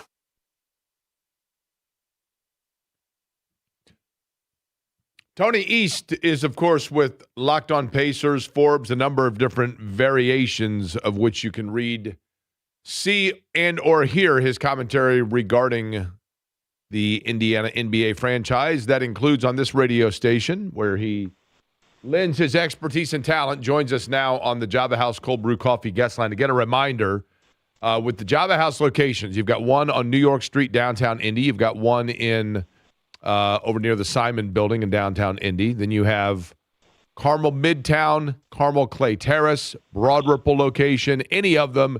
Download the Java House app, and if you are going to be going to one, whether it be food or beverage, order ahead of time on the app. Use the code JAKE25, 25% off. Tony joining us now. Tony, we just went over this, but is it safe to say that between now and the end of the year, one of the most exciting storylines of every Pacer game is going to be the pregame injury report? Can Pat Benatar come in one more time for me? That would be fun. I love Pat Benatar, by the way. Yeah, I believe so. I mean, it's a huge, like the story of the game tonight is already kind of decided, right? Assuming he plays, which the history of the Pacers upgrading a player who's been out for a while to questionable, usually that player plays the night that happens. That happened with Aaron Nesmith in Miami. It's happened a couple other times. Obi Toppin upgraded today like that. I mean, obviously something could happen in the game that's different, but likely the story of the game is going to be him playing now. And, with how many guys they're rightly doing injury management for and, the state of their season, who plays, who doesn't, who they play with, and what it means for next season is very often going to be the main story with this team, yes. What would you anticipate when Toppin does return would be his minute allotment? Yeah, not very high. I mean, there's no point of playing him a lot. And, his foot is the thing that kept him out, right? So obviously a foot injury is something you want to keep an eye on. You're putting pressure on it the whole game. You're running.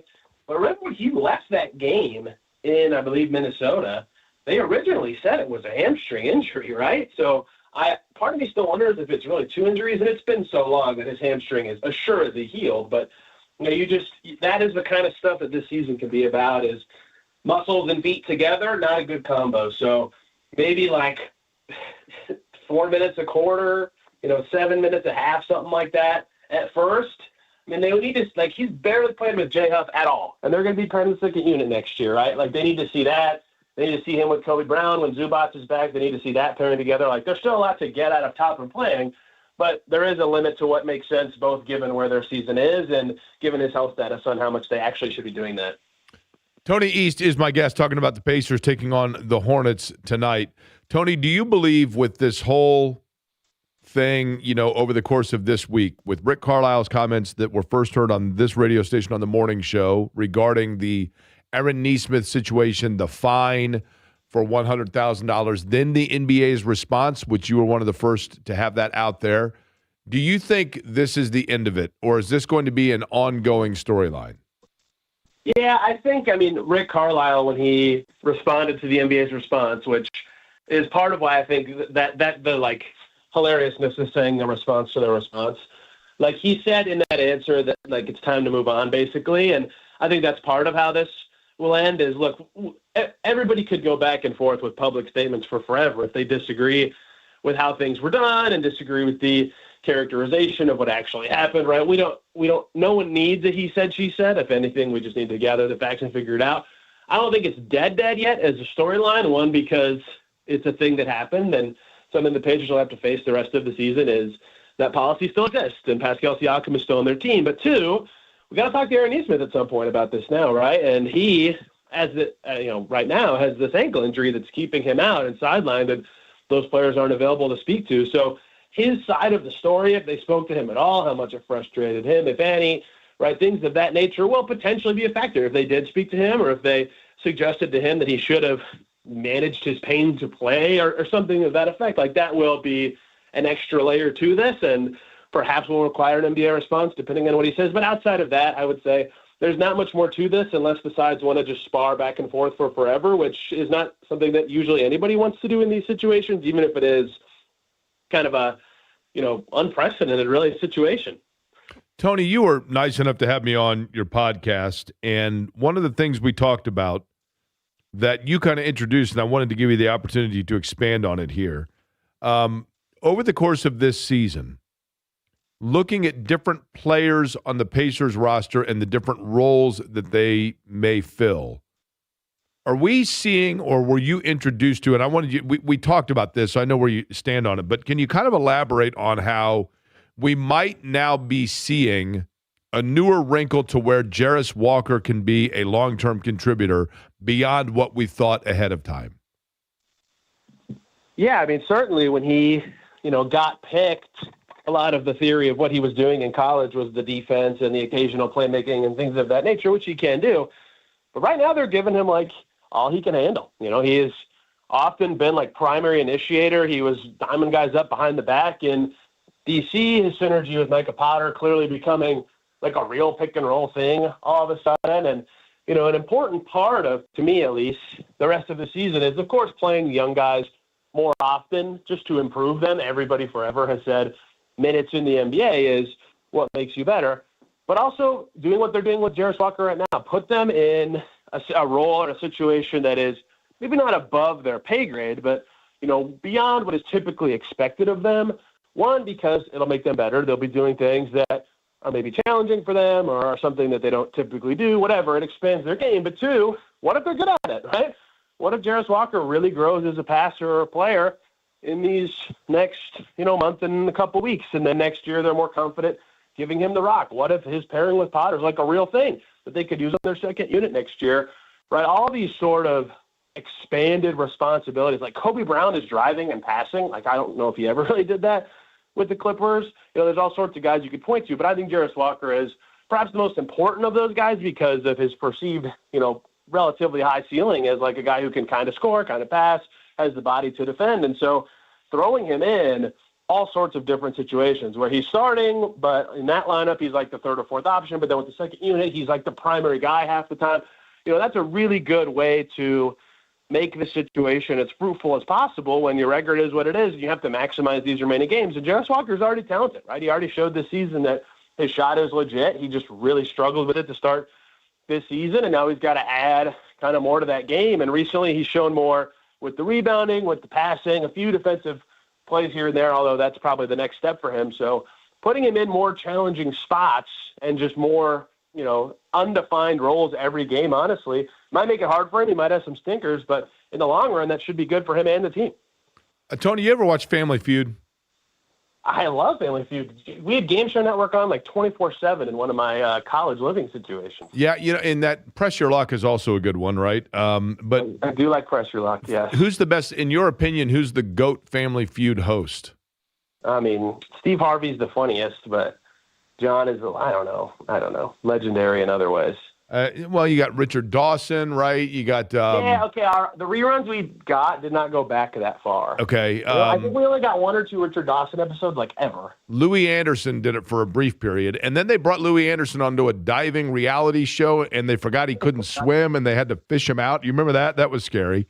I don't remember that. But since you like Chain Reaction, what happened to Chain Reaction? That show was great. Oh yes, that's a good one. Okay, my grandma and I used to watch that all the time. Now, yeah, it's awesome. If we're going with the old school, did you ever watch Card Sharks? I've seen Card Sharks, but very infrequently on TV. Card Sharks was cool. Password was cool. Hollywood Squares is very uncomfortable now to watch it. But if we're doing this Family Feud style, okay, I'll be Steve Harvey here, and you're up there. Matter of fact, you and Eddie can partake in this. We're going to play. Yeah, okay. To buzz in, you just got to go, you got to make the sound here, Eddie. You right? You ready? All right. Between you and Tony. Okay, here's the question. Top 5 answers on the board. Here's your question. In the season in which the Indiana Pacers were giving minutes to presumably anybody, the player who least took advantage of his opportunity to showcase what he could do and thus hurt his future standing with the franchise is who? Did I buzz in first? Did I win? Tony buzzed in first. Eddie, in the big stunner here, Eddie was asleep at the wheel. Okay, Tony, go ahead. Did Eddie mute himself? Did I win by default there? Yes. Can can I look back at my family as they give me answers? I'd probably, to actually answer the question, say Ben Shepherd. Not that Ben Shepherd's had a bad year. I just think that this year's kind of proved that Ben Shepherd is what he was the last 2 playoffs, right? He is a great 9th or 10th guy. He's going to work hard on defense and make threes when he takes the 2 or 3 he takes in a game. But, he's occasionally had some nice burst to the rim kind of stuff. He's improved this season, but has not expanded his game so much beyond what he has shown in these last couple seasons to be yes, this guy has to have a spot in the rotation next year.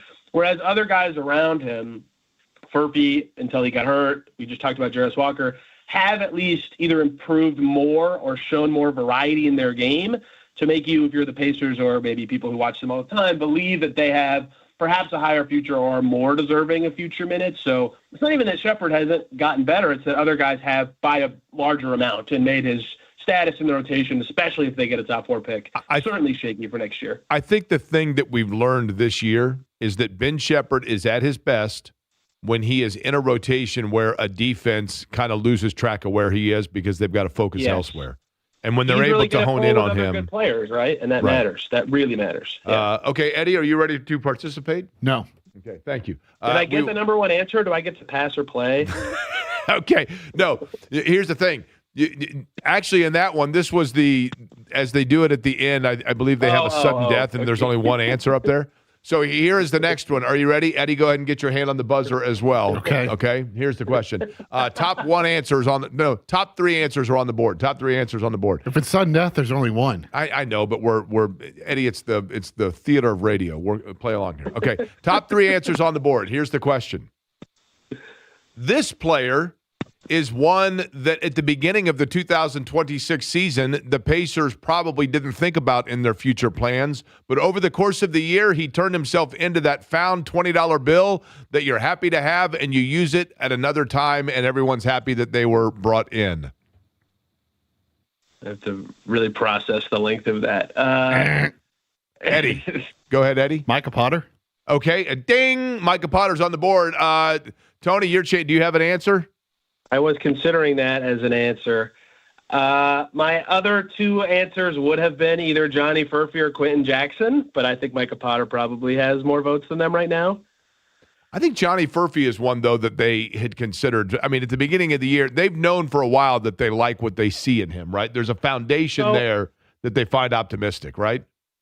Yes, I agree with that. They picked him, obviously they're high on him to some extent, but I think there's a difference between being high on a guy and him actually proving it, and this year he proved that he is a legitimate contributor who could have gotten real minutes for them next year, and now that obviously will not be happening to start next season. Quentin Jackson's the same thing. They knew he was good, but they really know now. Why not convert him to a full-time on the roster? They have an open spot.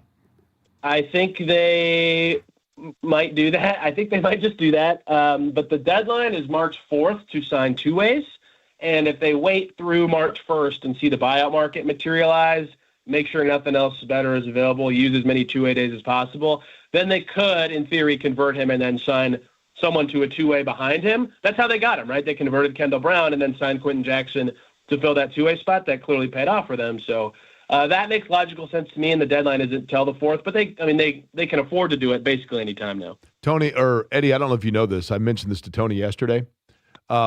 When I look in the mirror, I see Quentin Jackson because both of us automatic. I mean, we can both ball, right? I've never met a shot I didn't like, and I can score in a variety of ways. And my initials JQ. If you invert that, QJ. So it's like looking in the mirror for me. What's your middle initial? You're forgetting that part of it. I don't know his middle initial. Do you? I asked what your middle initial was. Okay. L. If we find out that his middle initial is L, because that would be the same. That would be the one thing that doesn't change. That would be remarkable. I actually don't know what his middle name is, and neither does Wikipedia. I know that Dale Davis's middle initial is L. It's Elliot Lydell Davis, for what that's worth. All right, we're going to do one more round of Family Feud since I have you here, Tony. Are you ready? Yep. Eddie, are you prepared? Sure. Okay, here we go. Top answer on the board. He is the favorite of radio personalities at 93.5, 107.5 The Fan. Eddie. Aaron Neesmith. Wow. Tony, listen to the question closely. He is the favorite of hosts on 93.5, 107.5 The Fan. Is it me? Who's your favorite host on 93.5, 107.5 The Fan? The favorite personality. Am I contractually obligated to answer that? I love all of you guys so much. Nah, you could probably go with J&V because during the commercial spots, everyone knows it, right? I mean, that's who it is. I talk to you more than any of the rest of them, so really, perhaps you. Hell, I text with James a lot. I text with everybody. I don't know. Well, I mean, I'm the guy that's known for just calling people when I'm driving around town. Tony, I'll just call you up sometime. We could discuss our cats. You called me, and I was legitimately embarrassed how bad I was using the phone the other day, so I apologize for that. I was like FaceTiming you and couldn't get it on my car. One thing before I let you go, I will say this, and this is not applicable to the conversation that I had with you, Tony East. But there are two people in this world that now, at this point, when I become mayor of this town and then ultimately become president, that I'm going to ban from citizenship, okay? The first is, and I shouldn't say this because he went to North Central, he's a local guy, I have nothing against him personally, but at this point, just the automation of everything that you try to do, and you're like, I just want to talk to a human being, and you can't do it, drives me nuts. The second is, I realize it may be the time is here for this conversation to be had. Okay, I'm ready. Literally, every person that I talk to now, every one of them, at some point, invariably in the conversation, I hear this. It sounds like a coffee maker, like a fax machine and a coffee maker all at one. And then they're like, "Hang on, darn it, hang on, just a second, and then they." Sorry, I just switched over on my Bluetooth on in my car. Just leave it on speakerphone and talk that way because when you're going through the car, that's good for the driver. It's terrible for everyone else. See, I was trying to do that with you earlier this week, and that's how inept I was on the phone. I actually couldn't stop it from happening. Okay, well, can I know add that feeling one about some thing to your mayoral ban list, please? Uh-huh. People who have never put a trailer on any car or truck before, getting to rent a U-Haul and just whip that thing around stresses me out so much. You have to stop allowing this.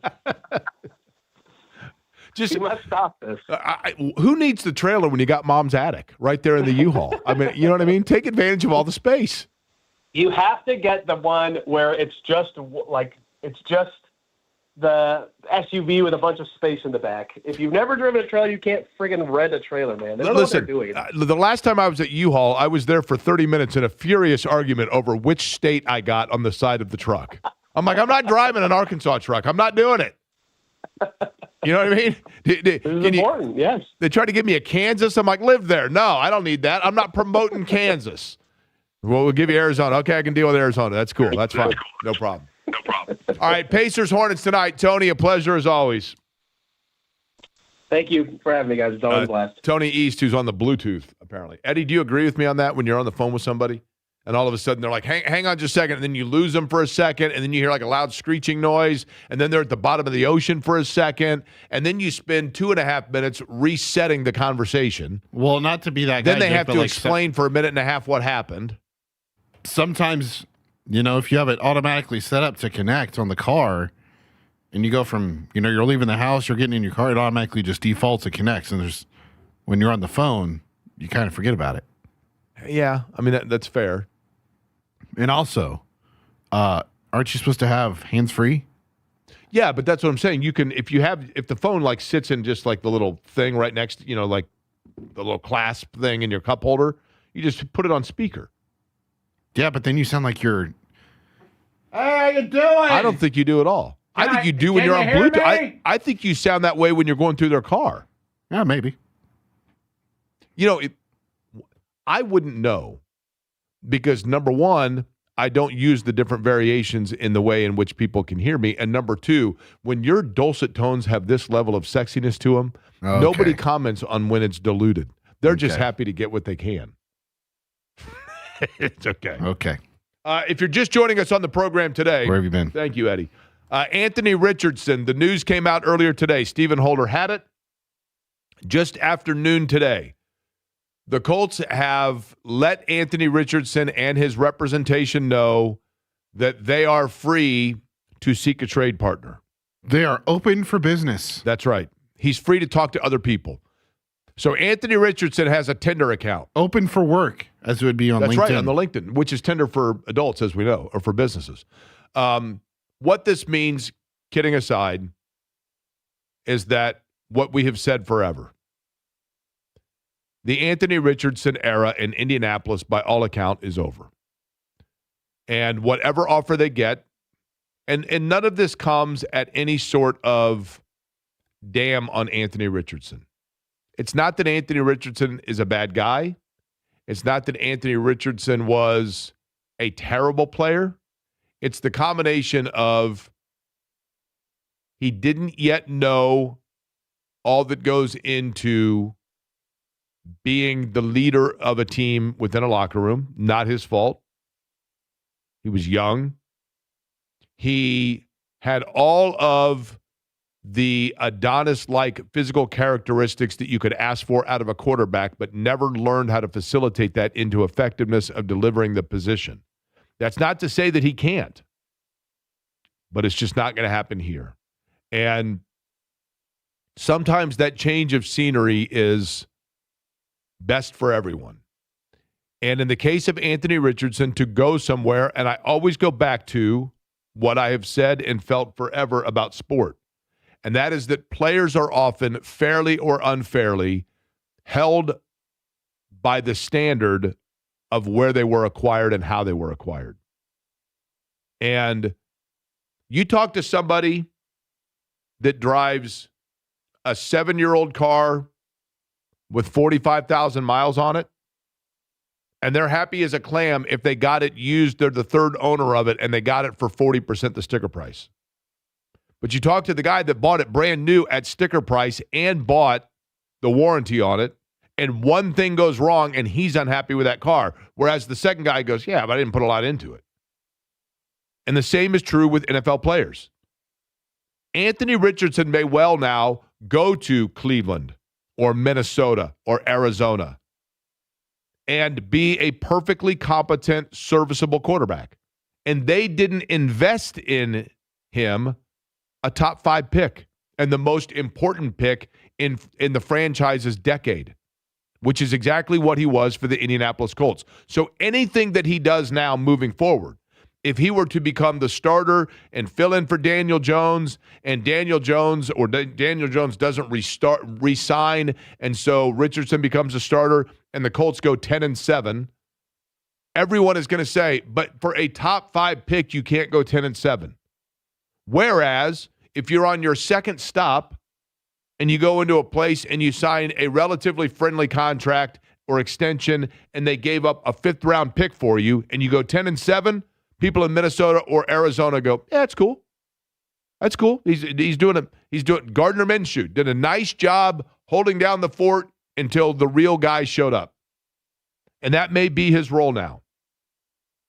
But what this means is that Anthony Richardson's agent is free to find the team that he feels would be the best situation, call around, and then report back to the Colts. Basically, the Colts are saying, like, if you can kind of do the work for us, we got other things to worry about. We want to help you out. The Pacers had a policy for a very long time, and I would assume they still do, that if they were going to trade a player, they would not only inform the player they were in trade talks, they would oftentimes ask them if they had a desire of where they'd like to go. And this is basically that. This is granting the courtesy to Anthony Richardson of, if there is a situation that you feel is best for you, let us know. And if that team shows an interest, we'll pick up the phone and see what they're willing to give. It's probably going to be a 5th round pick. But this is allowing the agent to figure out the best situation for Richardson or explore it and say, okay, this is the spot where there's not as much pressure, there's good weapons, they run a system that's familiar to you, whatever it may be. And the other side of that, there's a bigger question. When it comes to Anthony Richardson and the news today from the Colts, it leads to a bigger question and perhaps the hint of an answer, which we'll unwrap next.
Query and Company on 93.5 and 107.5 The Fan.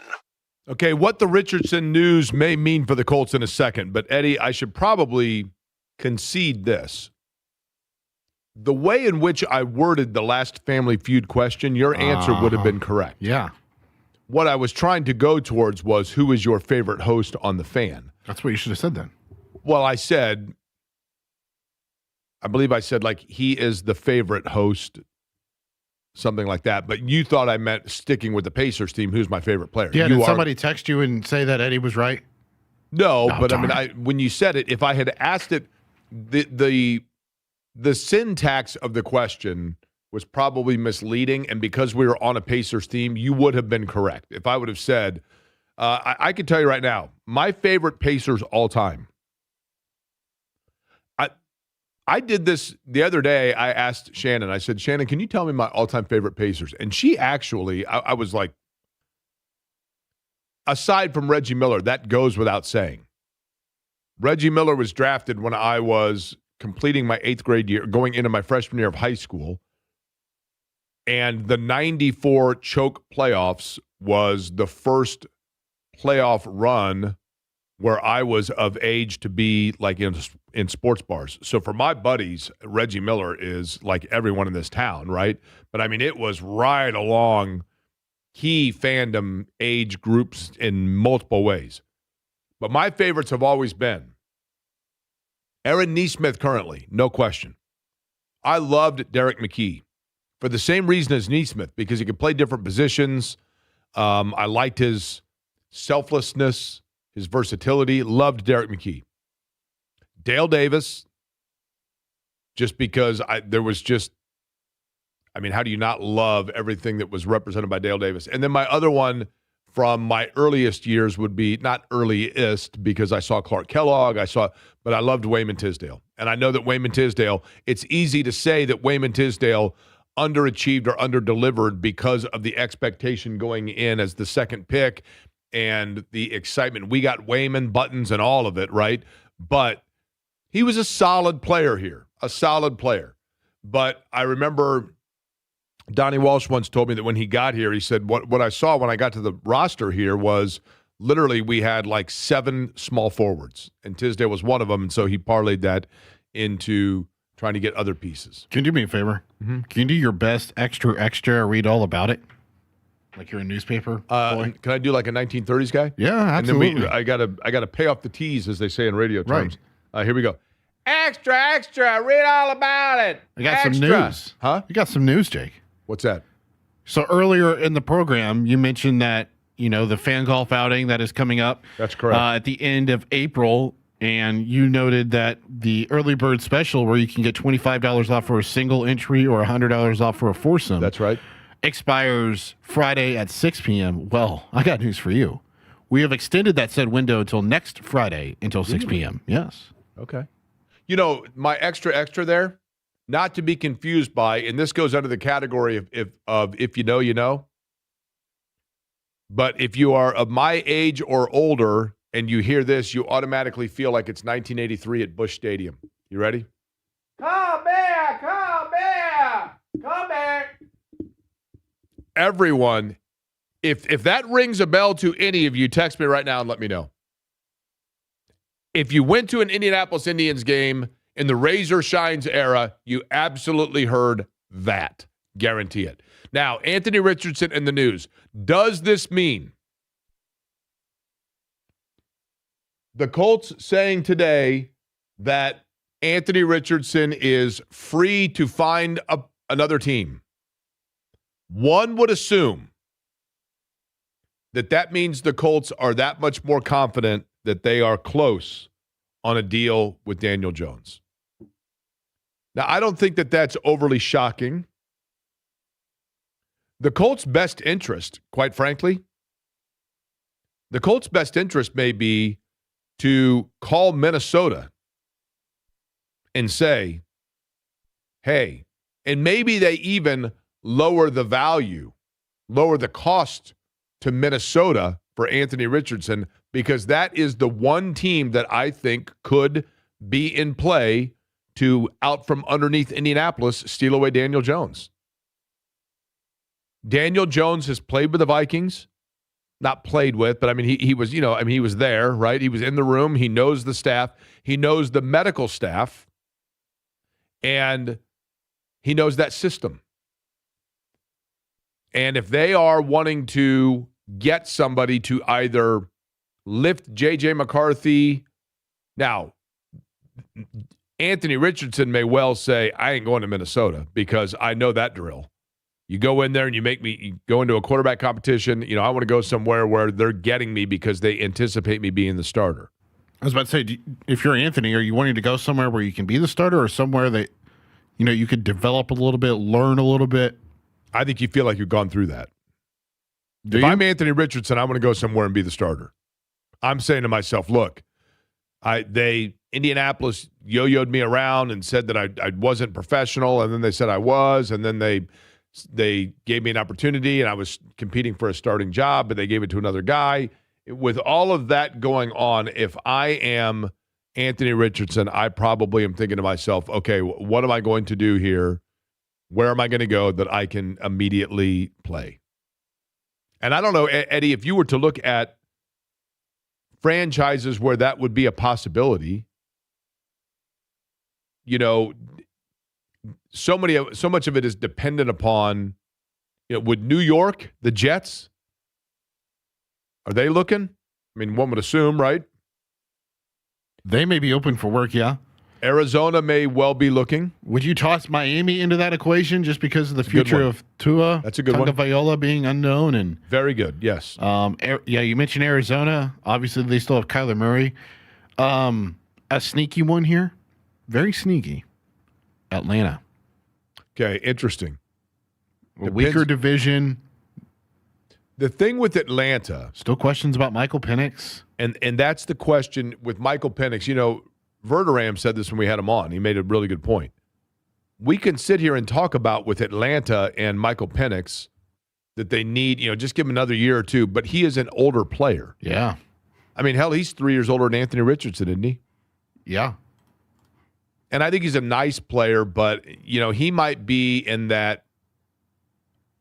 I'm trying to think of other players that you look at it and it looks like they have a lot of promise, and then when it comes down to it, you realize they're a very solid long-term backup player, but they're just not an everyday franchise starter. Penix turns 26 in May. Okay, then I'm just thinking he was 27, so that he is younger than I thought, but still, I do like Penix. Richardson is intriguing. Turns 24 in May. Obviously not Vegas, right? They're good to go. Not Denver, they're good to go. Pittsburgh could be in that equation. Pittsburgh's a good one. Cleveland in that equation, yeah. Cleveland, I mean, Cleveland. I'm fairly certain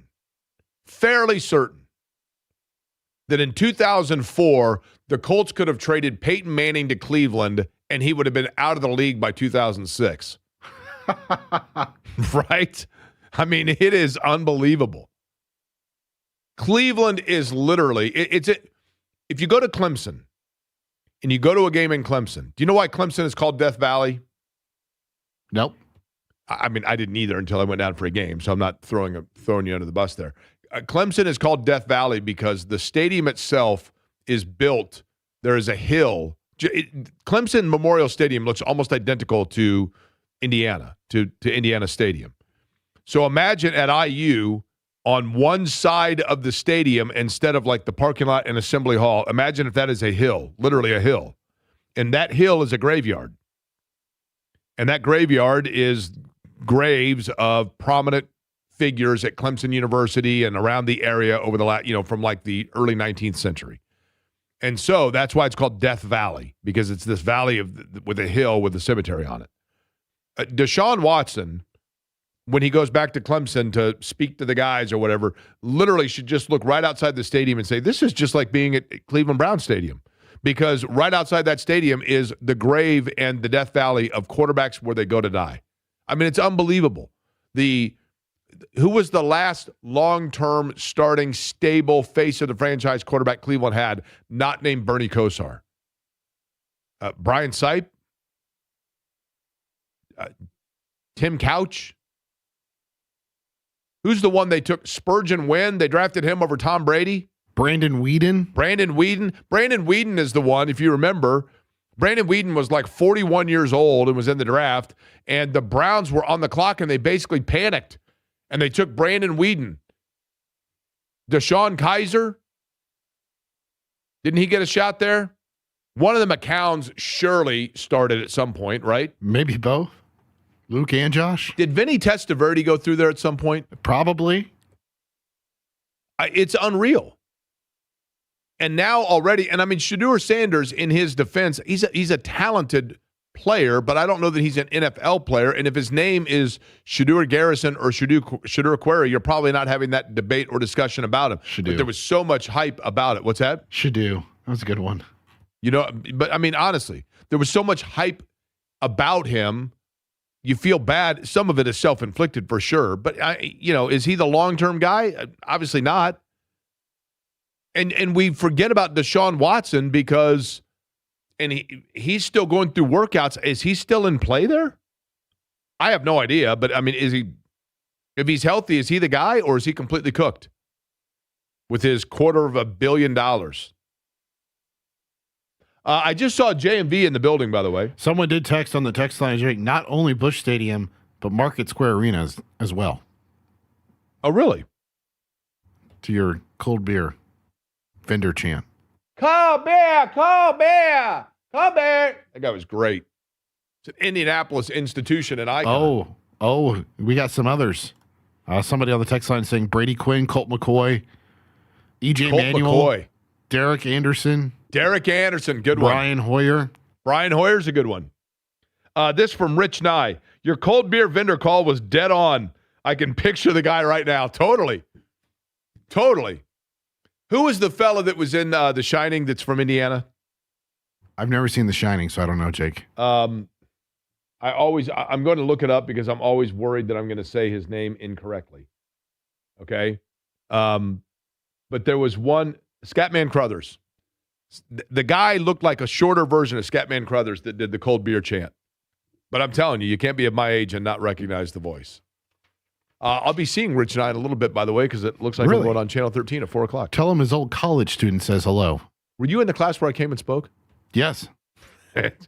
How beneficial was that speech? Not beneficial at all. At the time it was, wasn't it? No. Guy's a nice fella. No. You weren't in that class, really, were you? I was in that class. I was in his first class. You learned nothing from what I said and came and spoke to you guys? Other than that you love yourself more than anything else. No, I didn't learn anything. Well, that was what the entire thing was about, right? I know. I love me some me, Eddie. Yeah. J&V's here. We'll do the crossover. Brought to you by the good guys at Love Heating and Air. Love-HVAC.com is the website. 317-353-2141, the telephone number. For over 100 years, 4 generations deep of a family business. Love Heating and Air here in Central Indiana. We'll see what John's got cooking. We'll do it next.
Hey there, Jake Query for Surfside. Look for the can with the sunset stripes. Surfside is iced tea and vodka, lemonade and a splash of vodka, or the half and half, which is iced tea and lemonade with the splash of vodka. But most importantly, with all of the awesome ingredients that go into Surfside, one thing that doesn't go in is carbonation. So it is very smooth to drink. And just 100 calories and 2 grams of sugar.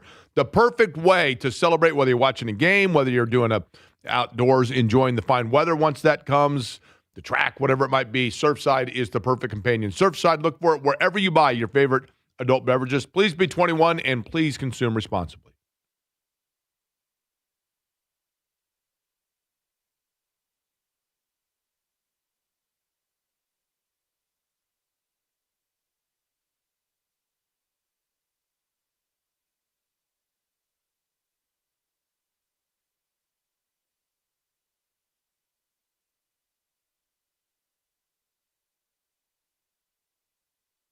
You're listening to Query and Company on 93.5 and 107.5 The Fan.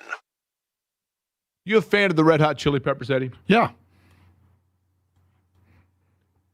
What about you? What's that? What about you? Yeah, I mean, I was never like, there's tiers of musical artists, I guess you'd say, and they fall into this category for me. And once I explain this category, I want you to give me the Eddie Garrison band that comes to mind that fits into this description for you. You ready? All right. A band that you would gladly and enthusiastically enjoy seeing in concert if somebody calls you the day before and goes, hey, I got an extra ticket. You'd be like, yeah, that's cool. And you would enjoy it, but you would never yourself seek it out or look up their schedule to think about buying tickets to their show. The Peppers would fall into that category for me. Here's the problem, Jake. As you know, and our regular listeners know, I'm not a big concert guy as it is. So I've never willingly purchased tickets for myself to go to a concert. Okay. So I don't know how to properly answer that question. How about this? You are getting in the car to drive somewhere with a buddy of yours, and they put on Spotify the channel of, or on the radio, a station that is significant towards a certain band, and it's not the one that you would ever select, but once they put it on, you're like, yeah, that's cool. I can roll with that for a half an hour in the car. Imagine Dragons. Okay. They were big. What was their peak? Oh, when did Thunder come out? I mean, that's a good song. It's a song that is overly catchy, right? It can probably wear. I when I think of what's that song, "We Are Young," who sings that song? Is that Fun? I think it is Fun. Or "This is gonna be the best time of my life." Who sings that song? Those all are in that same category of me, of like, you heard this song and it was immediately, you knew every word immediately, and it was catchy and it was fun and you sang along with it, and then literally it was like eggnog, where you finally one day were just like, yeah, enough. Okay, enough. I've had my share for a while. Is that David Guetta? Which one's that? The last one I did? Yeah, I don't know. I can't search the lyrics because there's too many songs that have similar lyrics to it. But "We Are Young," that's fun, right? I think so, yeah. Okay. At any rate, Pacers in action tonight, taking on the Hornets. Eddie, that means that you will be busy with that, right?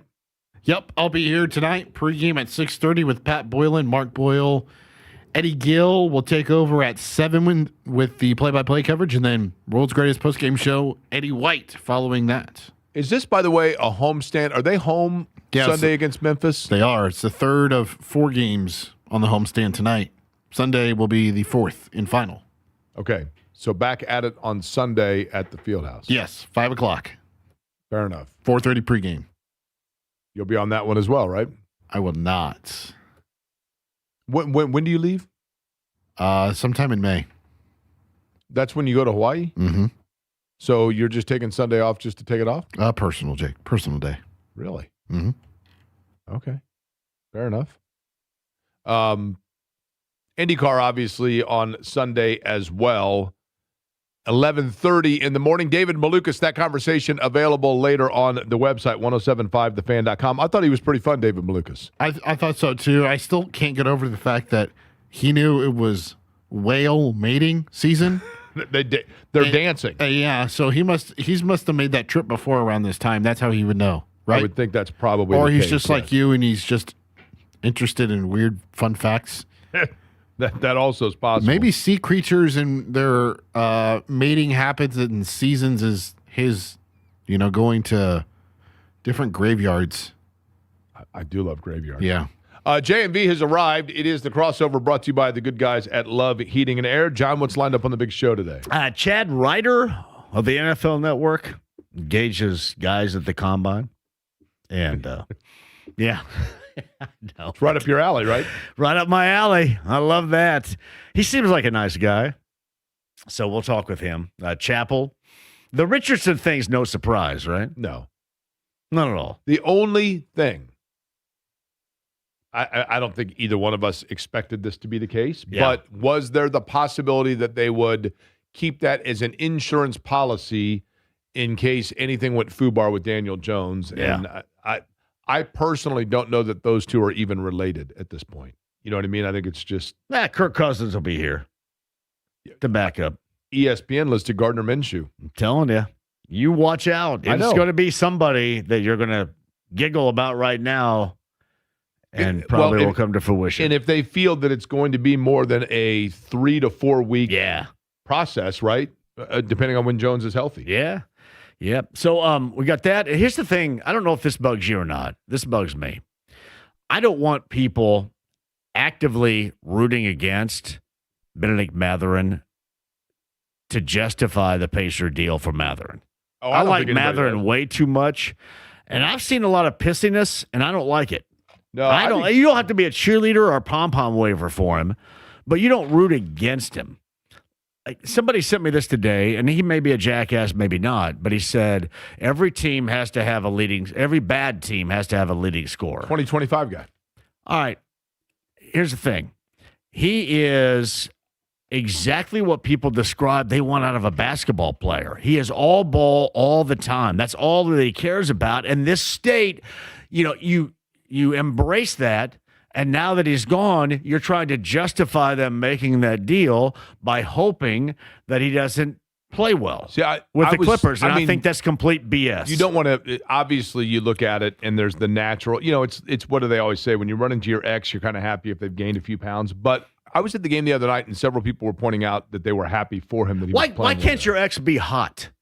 Because that's why you were with your ex, is because she was hot. Why can't she be hot and maintain hotness? If you're the one that further justifies it. But if you're the such a bad analogy. If you're the one that booted the ex and then all of a sudden you're like, if you broke up with the ex and then you're starting to have second thoughts about it. That's who I was with. I understand. But if you broke up with the ex and then you're like, oh, you know what? Like, maybe I shouldn't have done that. Then you want the peace of mind of like, oh gosh, okay, well at least they gained some. You know what I mean?